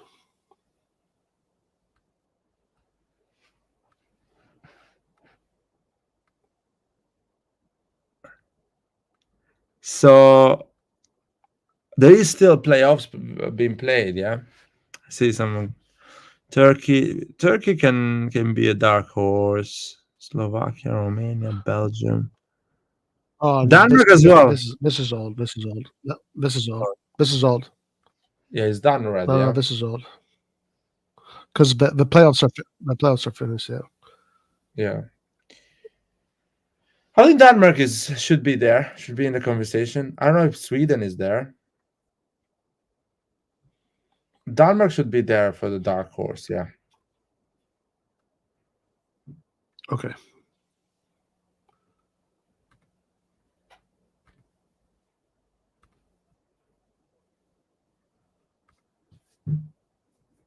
All right, here we go.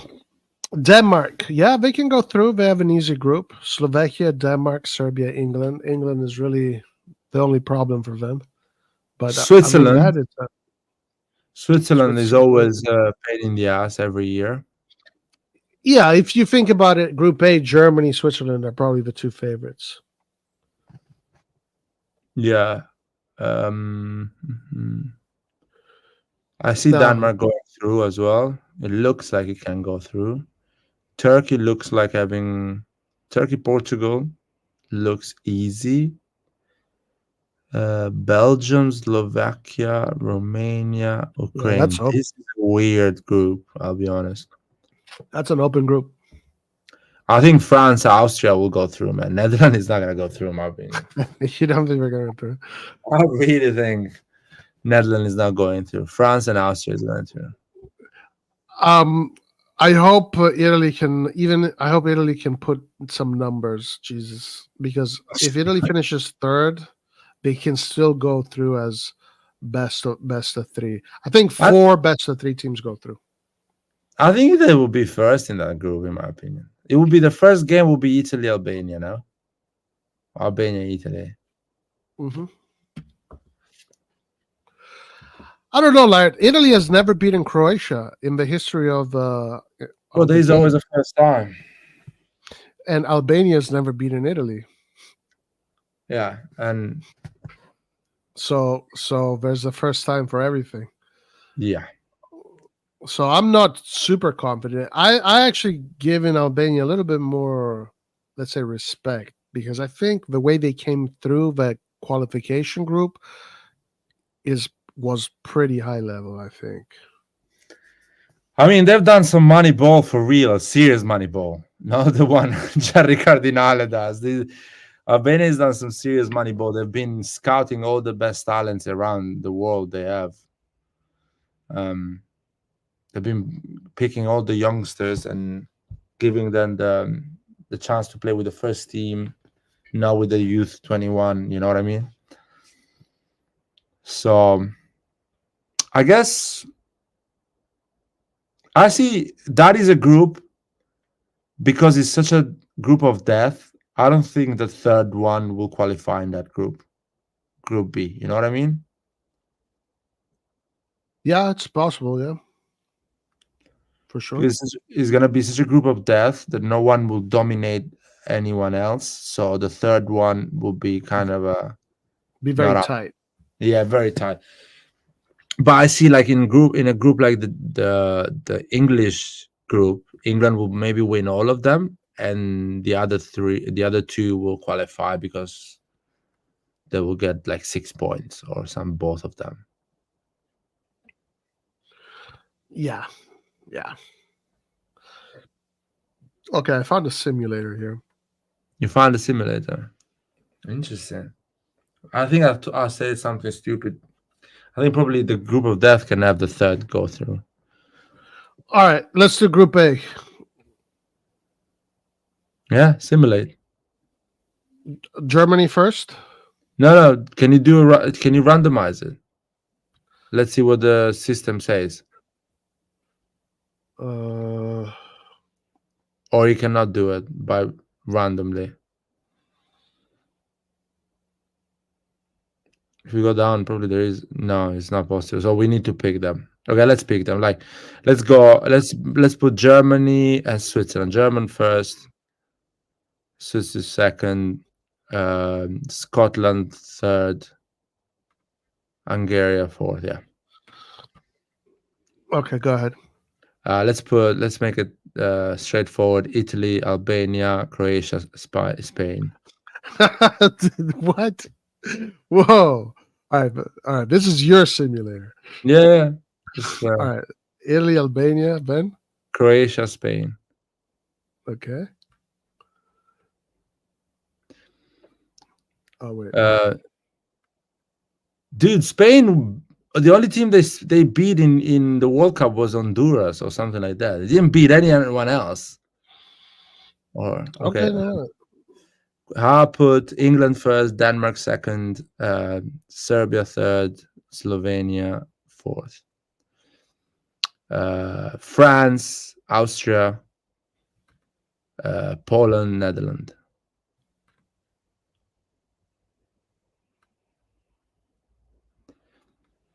I put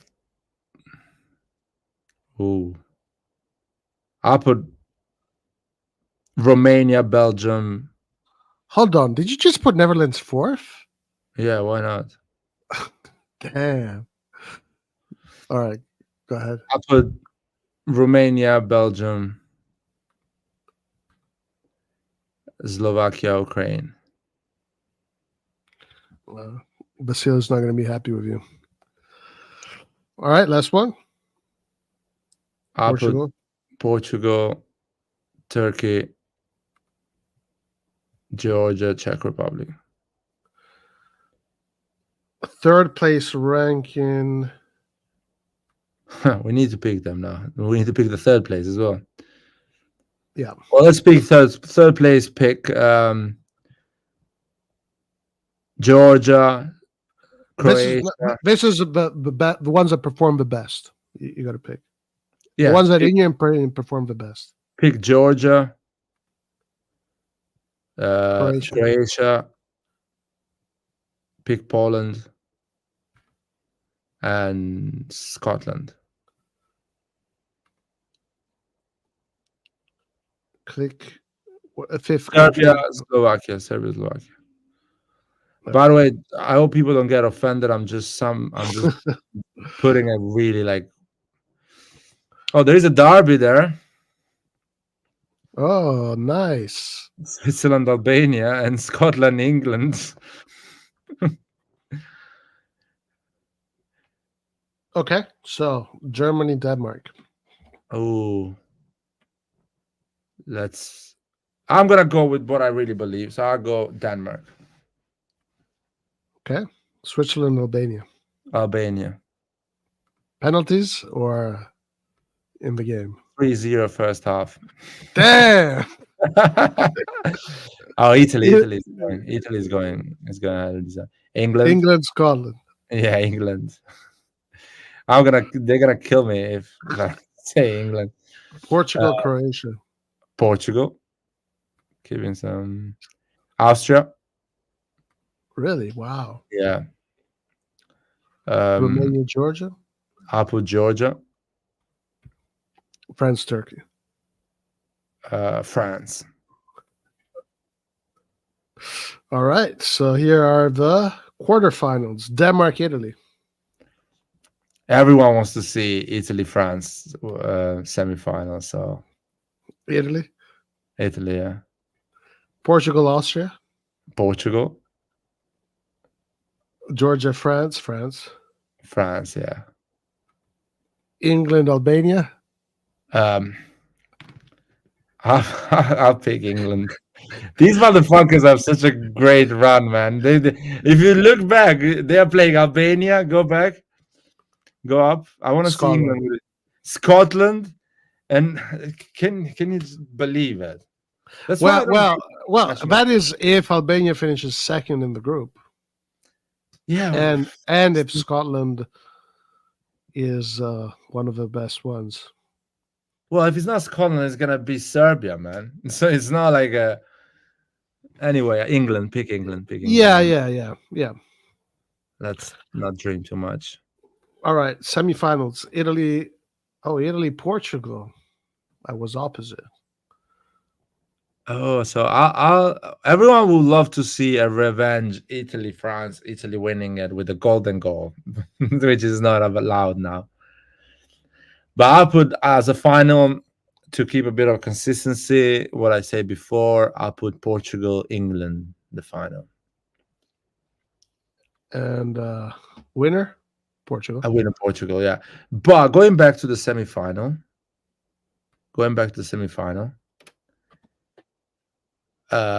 Italy-Portugal is such an open game. It's like Yeah. Both like games are. yeah, we can literally see Italy-France as a final, or again Italy-England. Crazy stuff. Italy-England again in the final. Yeah. That's a good Euros, man. I gave you some show here. That's a good Euro.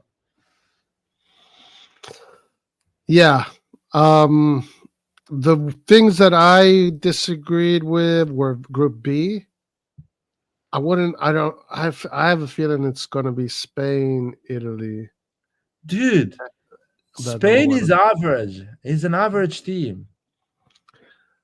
I don't even know if Italy can make the top two. Maybe Italy goes 3 and is Well, go for yours, man. Let's go. Let's see it.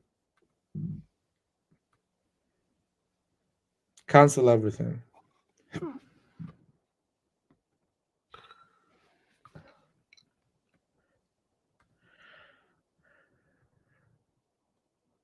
$48 days until kickoff. Jeez. 2 months. Okay.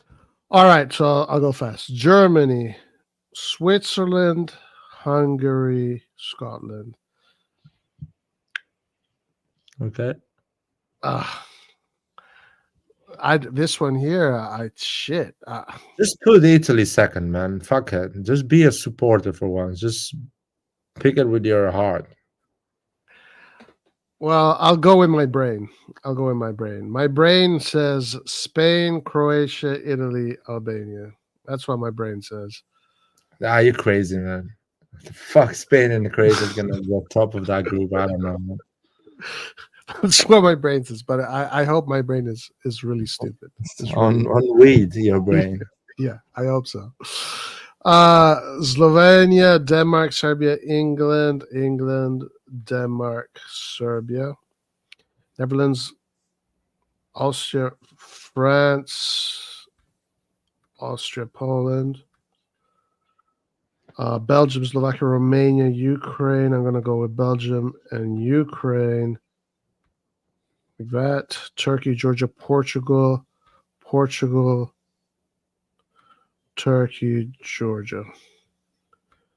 Here, I'm going to go with, I think Italy will go through. So let's just go with Italy.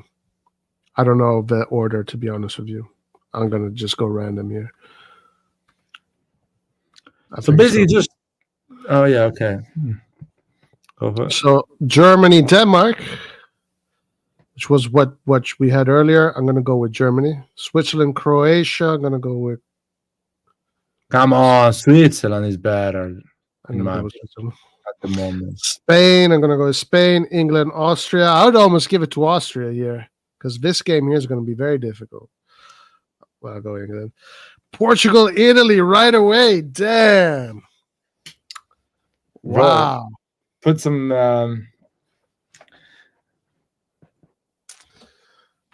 Oof. the stars. What are the stars, by the way? Are the amount of time they won it already? I think so, yeah. Spain has won it 3 times. Oh yeah, because they won it twice in a row. True. That's, man, life goes quick. Look, I think if Italy loses, it's going to be on penalties. I'll give it to Portugal. Okay. Nah, you know what? This is a coin toss to me, dude. Just put Italy, man. That's fine. This is a coin toss. I'll go with my heart here, and I'll say Portugal. Netherlands, Ukraine, Netherlands. Oh, come on with this Netherlands, man. Belgium, Georgia. You've been giving so much credit to Spain, Netherlands, and Croatia, man. And these teams are always there. They're always there. You know, they never go anywhere. Not this time, because this time they've been shit. Yeah, maybe you're right. Maybe you're right. Germany, Spain. I'm going to give it to Germany. Italy, Netherlands. I'm going to give it to Italy. Georgia, France. Ah, come on. Don't be serious now. France. I don't know. I know. Just pick France. You don't know. I I know. think Georgia could be a dark horse, but Georgia will get 3 goals. They will be okay. drunk and celebrating the day before because they are in that game. Beautiful. The revenge. Germany, Italy semifinal. Yeah, but now this is just ridiculous. Italy is going to the final. I mean, Germany, Italy. Italy always beats Germany. Well, there is always a first time, though. Yeah, my intention was not to get Italy to the final, but here I think Italy can beat Germany. That's why you should have put Portugal. Yeah, you're right. I'll put Italy, but this is super biased. It's not a good. Put England and make England win it, man. There you Like go. a revenge, finally. There you go. I got to use your brain, man. Yeah, disregard all of this. Forget it. No, listen, Albania. Honestly, I think Albania can. I'm really impressed with how Albania did in the qualifications. It's one of the best teams. So I think there is a possibility that Albania can go through and Albania can be a dark horse, because you see if a team is healthy in the qualification process. That's a good one, Roy. Read this one. Moncada's algorithm says France will win. Yeah, Listen, yeah. Listen, Albania I think quarterfinal. I put it on the quarterfinal, which is pretty biased, but it is achievable. It's a short competition anyway. If you go through the group, you just need to win 1 game to play a quarterfinal. So it's achievable. I think we will see a lot of dark horses in quarterfinal and semifinals probably. I don't think it will be such a too big semifinal with big national teams. You will have one outsider.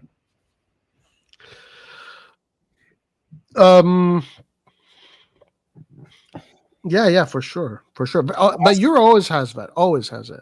As always. Last Euro had 4 kind of outsiders on the quarterfinals. 4 or 5, something like that. 4. There was Ukraine. It was Denmark. Who was playing against Denmark? I think it was another one. There was a dark horse. And Switzerland. So at least 4 dark horses in the quarterfinal. So it usually happens in the quarterfinal. There is some small team, and one of them ends up being in a semifinal because they ends up playing each other on the quarterfinal. Yeah, this is what most of the readers of the telegraph.co.uk chose. 24% France. The Brits, they love French and German people, so they will always respect them. But it's not wrong, though. Maybe Germany for you is wrong. But France and England, like, it's not wrong to say that they're the favorites. Well, what about Italy, though? I don't know, dude. Do you think Italy it can be one of the favorites? Italy got 3% of the votes.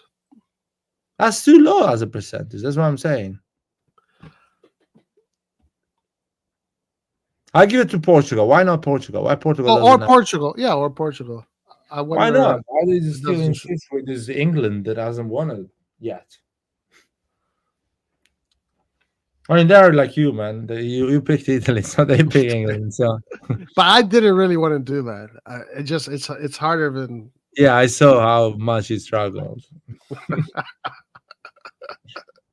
But listen, the thing is that most teams, I think Italy can beat most teams, but I don't want to sound arrogant about it. But I do think that Italy can beat most teams, not all teams. I think Italy can lose against Albania. I think the first game, there is a chance Italy can lose that game. Italy can face Albania with, just too complacent. I've seen Italy do that. And Albania is a strong team because they beat some strong opposition. And then Croatia, they play good football. Croatia probably still has maybe the best midfield. Modric is still there. They got Brozovic and Kovacic. That midfield is going to dominate the Italian midfield. I think I think they are cooked, man. Spain and Croatia are cooked, are finished. Like, So, not so these, you not think Italy don't think you're gonna go through? That's amazing. I think okay, let's I think between Croatia and Spain, one of the two is not gonna go through. Like, he's gonna finish fourth. I'll give you the fact that not both of them will finish fourth and third, but at least one of them will finish fourth. So I can see maybe like Spain, Italy, Albania third, and Croatia fourth, or I don't know, Italy, Italy, Croatia, Albania, and Spain fourth. I see one between Croatia and Spain finishing fourth. I really believe in that. Yeah, But it's possible. personally, I think fourth and third, both of them. Damn. But you know what? A lot of things can happen in the next 48 days. In major injuries, Yeah, that's another thing. it's like a lot of things. There's a lot of things that can happen. So it's too early to do prediction. Let's do prediction when the lineups are there. Yeah, for sure. And we'll know Who is kind going? of- yeah. Who are the players, the selections, and everything? I think the team that has the most depth, the teams that have the most depth are probably England and France, right? Maybe Portugal too, because we have a lot of Portuguese players in their national championship. Yeah, England, Portugal has a lot of attacking players as well. They have a lot of options in attack, so they can rotate a lot. France as well, England as well. Yeah, but it's such a short competition, man. Do you remember Italy rotated, but not like crazy rotation, and won the competition? Edison says, I think Albania tops the group. What do you think? So it's a quite optimistic view. I'll say not impossible. If you win the first game, let's say Albania wins against Italy, it can happen. Easy. So a lot of the first game will decide a lot of things. Albania, Italy, that first game, if it goes 1-1, that means both the two teams, in my opinion, will go through. So first and second. If one of the team wins against the other, makes it really complicated for the others. But still, there is great chances to go through. Topping the group, it's hard though. It's really hard. Yeah. Everything has to go great, everything has to be perfect, and Yeah. I don't think Spain and Croatia are so washed up. Like, I don't know. I don't think so. I think they're going to be difficult. I see what your point, because 2 years ago Croatia was playing a semi-final against Brazil or something like that, against Germany, Argentina. I don't know. Argentina was, yeah. Brazil. They beat Brazil. And they played Argentina in a semi-final. What's the Argentina? Yeah, if they beat Brazil, they played Argentina in the semi-final. Oh, okay. That's I don't remember. Yeah, because on the other side, France played Morocco. Oh, yeah, that's right. Correct. So 2 years ago, you would think, oh shit, that is a national team that went to the semi-final of the World Cup. But 2 years ago, Brozovic was playing for Inter. Modric was 2 years young, but still extremely old. Where's Brozovic now? In Saudi Arabia, man. He's not a real player. He's making the dough. He's like, what? Euros? What is that? He's making the money now. Maybe they can be the opposite. Maybe he can come over extremely fresh, doesn't play a lot of football, and perform incredibly well. So maybe it's the opposite, So I'm joking on that side. But, there's a lot of things changed. Modric is extremely old. He's like 4 years old. He cannot even start anymore for Real Madrid. He struggles. He comes from the bench a lot of games. No, these are good points too, Lart. I mean, they are 2 years older and they're in different spots. Yeah, there's no doubt about that. And Kovacic as well had quite of a exhausting season with Man City. This one, playing a lot of games in a lot of competition. So this was Albania's run. They played against Czech Republic, Poland. Fuck me, Czech Republic and Poland are part of the competition. Basically, what else was the other teams? It's a good run. It's a good run. Turkey won this group here. They had 5 wins, 2 draws, scored 7, conceded 7. Wait, let me see how many Albania scored 12. No, wait. Goals for, goals against. Oh, goal difference. Scored 12, conceded 4. They lost only 1 game. Turkey scored 14, conceded 7. Croatia's conceded. Nah, man, Croatia is washed up. England did really good in this group, and this group was difficult. Italy, Ukraine, North Macedonia. 22 What? goals more. Malta is there, man. That's why they scored 22 goals. Well, 4. Yeah. I mean, but it's not bad. They didn't lose any. They scored 22 goals against 4. Italy 16. We conceded a lot of goals.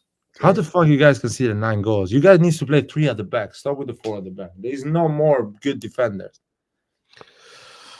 Yeah. Wow, look at France. That kind of says a lot right there. Well, Gibraltar, no shit. But Ireland, Greece, Netherlands, these are not easy teams. The French strikers, they are fucking wolves. They went to Gibraltar to stock up goals so they can get their stats. You know, like that. So I mean, okay. Look at. pathetic. These players are pathetic. Okay, They 41 goals conceded. break Gibraltar. records with Gibraltar, Andorra, San Marino, these Malta. Cristiano Ronaldo getting records with his national team, scoring 5 goals to fucking Malta. Fuck off, man. Jokes of why Albania doesn't get Malta once in a fucking group. Well, they got Always- Faroe Island. Always England and Portugal against them. Egypt Faroe is better than Malta, man. They fucking played the World Cup, if I'm not wrong, or Euro. No, Faroe Islands though. Yes, they played something Finland like did. that. It was Yeah, they Finland. played a big international competition. Faroe Islands. Yeah, or no? I think so. They played it. Yeah, I remember the guy that scored like a penalty was like not a professional football player. I think that was Finland. No. Finland is a serious club. It's a serious national team. Look at Belgium, man. What is it? Let me see their group. I want to see their group. Estonia, yeah, of course. Estonia conceding 22 goals. Azerbaijan. Azerbaijan 17 goals. What is this group, man? These teams should not be together in the same group. They should be spread out. What about this one here? This one This here one is is a good group. Yeah, this is a serious group.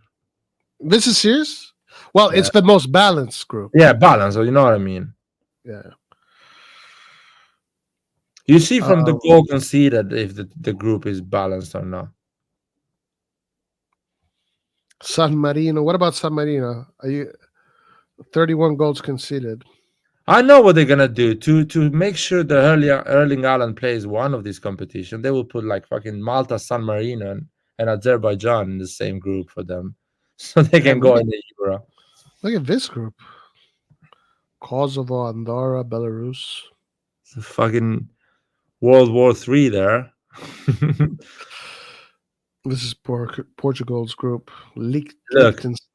Liechtenstein. Cristiano Ronaldo gets one of these teams every fucking time that needs to qualify for a competition, and he smashed 10 goals on these teams, and he got like 300 goals with Portugal. No fucking shit.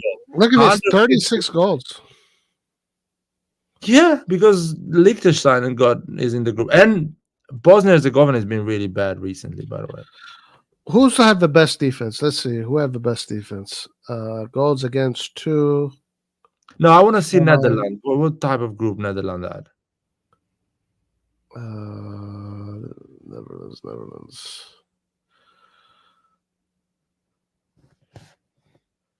And Spain. I want to say Netherlands, Spain. Well, let's go by first. There we go, Spain. So Spain got 25 goals. Cyprus and what? Georgia qualified at fourth? They went. Yeah, I guess they did. Yeah. Oh, because Norway didn't qualify. So this is an easy group. Scotland, Norway, Georgia, Cyprus. It's such an easy group for Spain, man. Netherlands finished second, 7 goals conceded. Wait, how many goals did Spain score? See how bad is France, Netherlands? Have you realized how bad is Netherlands? Netherlands have played 2 games against Gibraltar and has scored just a total of 17 goals. So if I do the maths, probably Netherlands has scored at least 7 goals against Gibraltar in 2 games or 8, and only 9 goals against the other team. But Italy did worse. Oh, but Italy, yeah, Italy is not in a great shape. I know. Malta only conceded 20 goals. Not bad, Malta. Looking at all the other Oh yeah, they conceded 40 or something. So the That's team why with the they're best defense was Portugal, by the way. That's why Malta, they're not putting it anymore in Cristiano Ronaldo's group. They're getting too good. Hey, but listen, team that scored the most goals was Portugal, and the team that conceded the least amount of goals is Portugal. So maybe you're right. Maybe there is something about Portugal here. But Yeah. the group, of course, also is a bigger group, played more games than ever.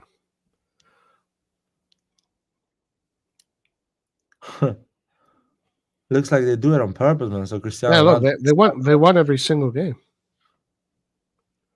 I mean, this is the easiest group out of all of them. cannot ask for easier. Iceland, Liechtenstein, Bosnia-Herzegovina, and Luxembourg. Luxembourg is a city. Luxembourg is a city. Yeah, what the fuck is this? Really? Like they gave all the fucking teams, all the small teams to Portugal. So Ronaldo can get goals, man. Dude, this shit is so rigged.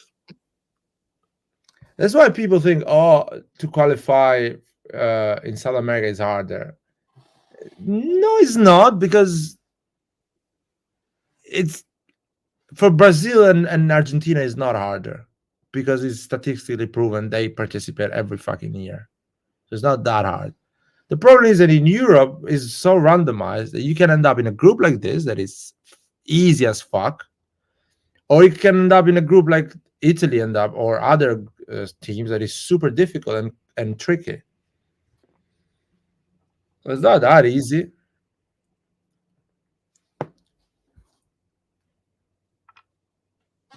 Why didn't do it like just 2 groups? Like a league? Yeah. Just fucking do 2 groups. And I don't know. There's a lot of teams. Maybe that's why. Because in South America, I think it's like enough for like a league. It's like what, 6? How many? Maybe 18 teams? 16 no, teams? less South America, less than 18. I think it's like I think it's like yeah, it probably is 14 less. Yeah. 14 teams or something like that. Please correct me if I'm wrong. Nathan, man, you paid to humiliate this channel. Thank you, by the way. Hey, Nathan, thank you, my man. Appreciate it. Forza Cardinale and Furlani. Oh, 10. Yeah, it's 10. Yeah. That's it? Yeah, that's it, man. And I think six of them qualify or something like that. No, but there are more than 10 countries in South America. No. What about the smaller country, but the NATO? Don't they have these small countries, South America? Oh, those are Central America, man, but they have a different qualification system. Wow. like Honduras, Panama, Cuba, Jamaica, Curacao. I don't know if they even have a team. Well, no, those are Caribbean. Those are Central America. Yeah, But I know Central that in the South American continent, there's some small, I guess, for now. Let me tell. Suriname and all of those. Yeah, you're talking about. Yeah, some smaller. Let me test my knowledge, geography knowledge. Argentina, Uruguay, Chile, Brazil, Peru, Venezuela, Colombia, Ecuador, Bolivia. Did I miss anyone? Suriname. Oh, Suriname playing CONCACAF. Okay. So I mentioned 9. I definitely forgot about one. Bolivia, Ecuador, Colombia, Uruguay, Argentina, Brazil. What is that flag over there? Oh, Paraguay. I forgot Paraguay. Yeah, 10. Paraguay. Oh. Yeah, 10. And 6 of them goes. So 60% goes. And the 7th and does the playoff. So fuck me, that's not difficult. 60% can actually go. Not easy. There's a big jump from Argentina, Brazil, then you have Uruguay, and then the other teams. Like the difference is huge. Yeah, especially in Huge. financially as well. If we talk about financially, Yeah. Brazil is such a rich country compared to a lot of them, plus population-wise as well. And in Brazil, even the dogs know how to play football. Yeah, That's not it. Literally. That's not even a joke. I mean, South America's everyone is obsessed with football, I would say, but Brazilians are like bigger as a nation, so they will get more opportunity to bring talent, more money.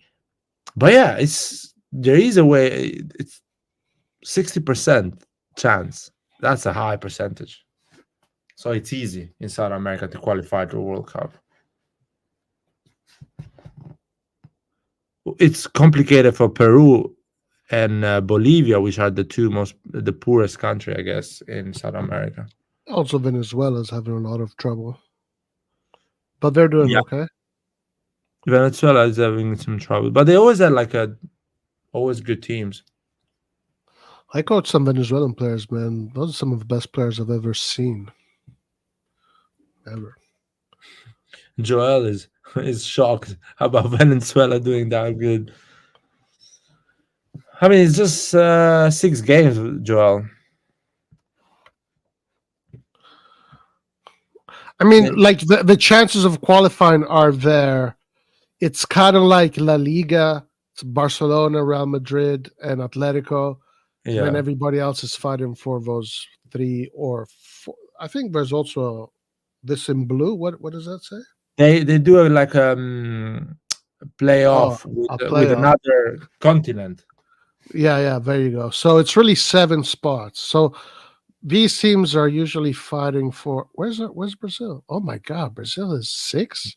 He's doing really bad, Brazil. Oh, jeez. I told you, man. Brazil was doing so bad that Ancelotti had to renew for Real Madrid. So the coach that he actually coaching Brazil will get a bit of respect from the players, because the players were slacking, because they were thinking this guy is not gonna be the coach. Who gives a shit? That's my theory, is that Ancelotti signed, so the guy in charge of Brazil now has a bit of power, so he can actually coach without a lot of pressure from the press. So do you think Ancelotti is not going to coach Brazil? Yeah, no, he's gonna coach Brazil, but I hope not. No. He will go at the end of the season. That's my idea. But looks like he's gonna stay another year, because he's fencing coaching Mbappe for at least once. I want him with the Azzurri, man. I really want to see him with Italy. So I wonder, there is this chance here now. They only played 6 games, so there's a lot left. But Brazil might not make it. No, it's gonna make it, man. There is still 12 games to play. Yeah, there's a lot of games to be played. Yeah. All right.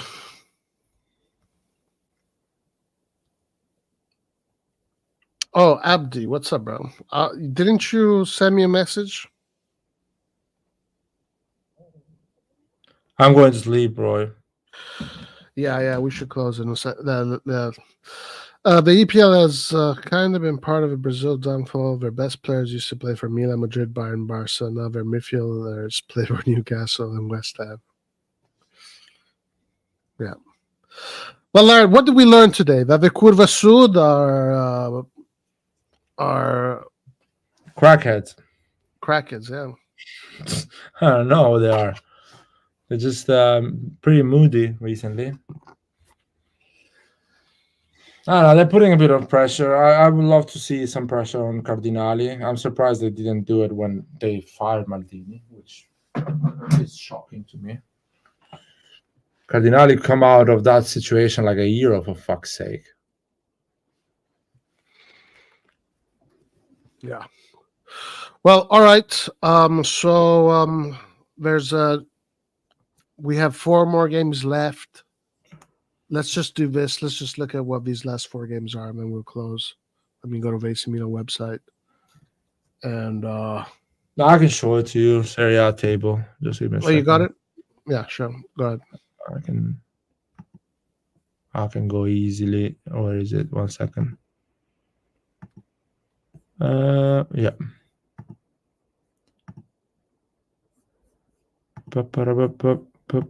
Here we go. We are going to play Juventus. We play 0-0. Genova, Cagliari, Torino, Salernitana, Roma.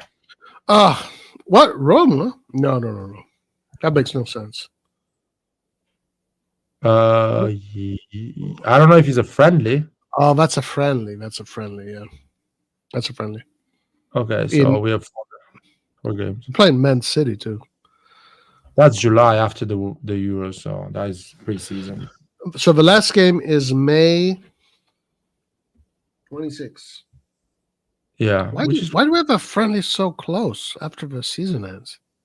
But it's gonna be like players that don't go to the Euros or things like that. Makes no sense. Oh, friendly in Australia, right? Because Peter was talking about it. Yeah. So, easy ending or difficult ending with these teams fighting? Well, Salernitana is already in Serie B, so they aren't fighting anymore.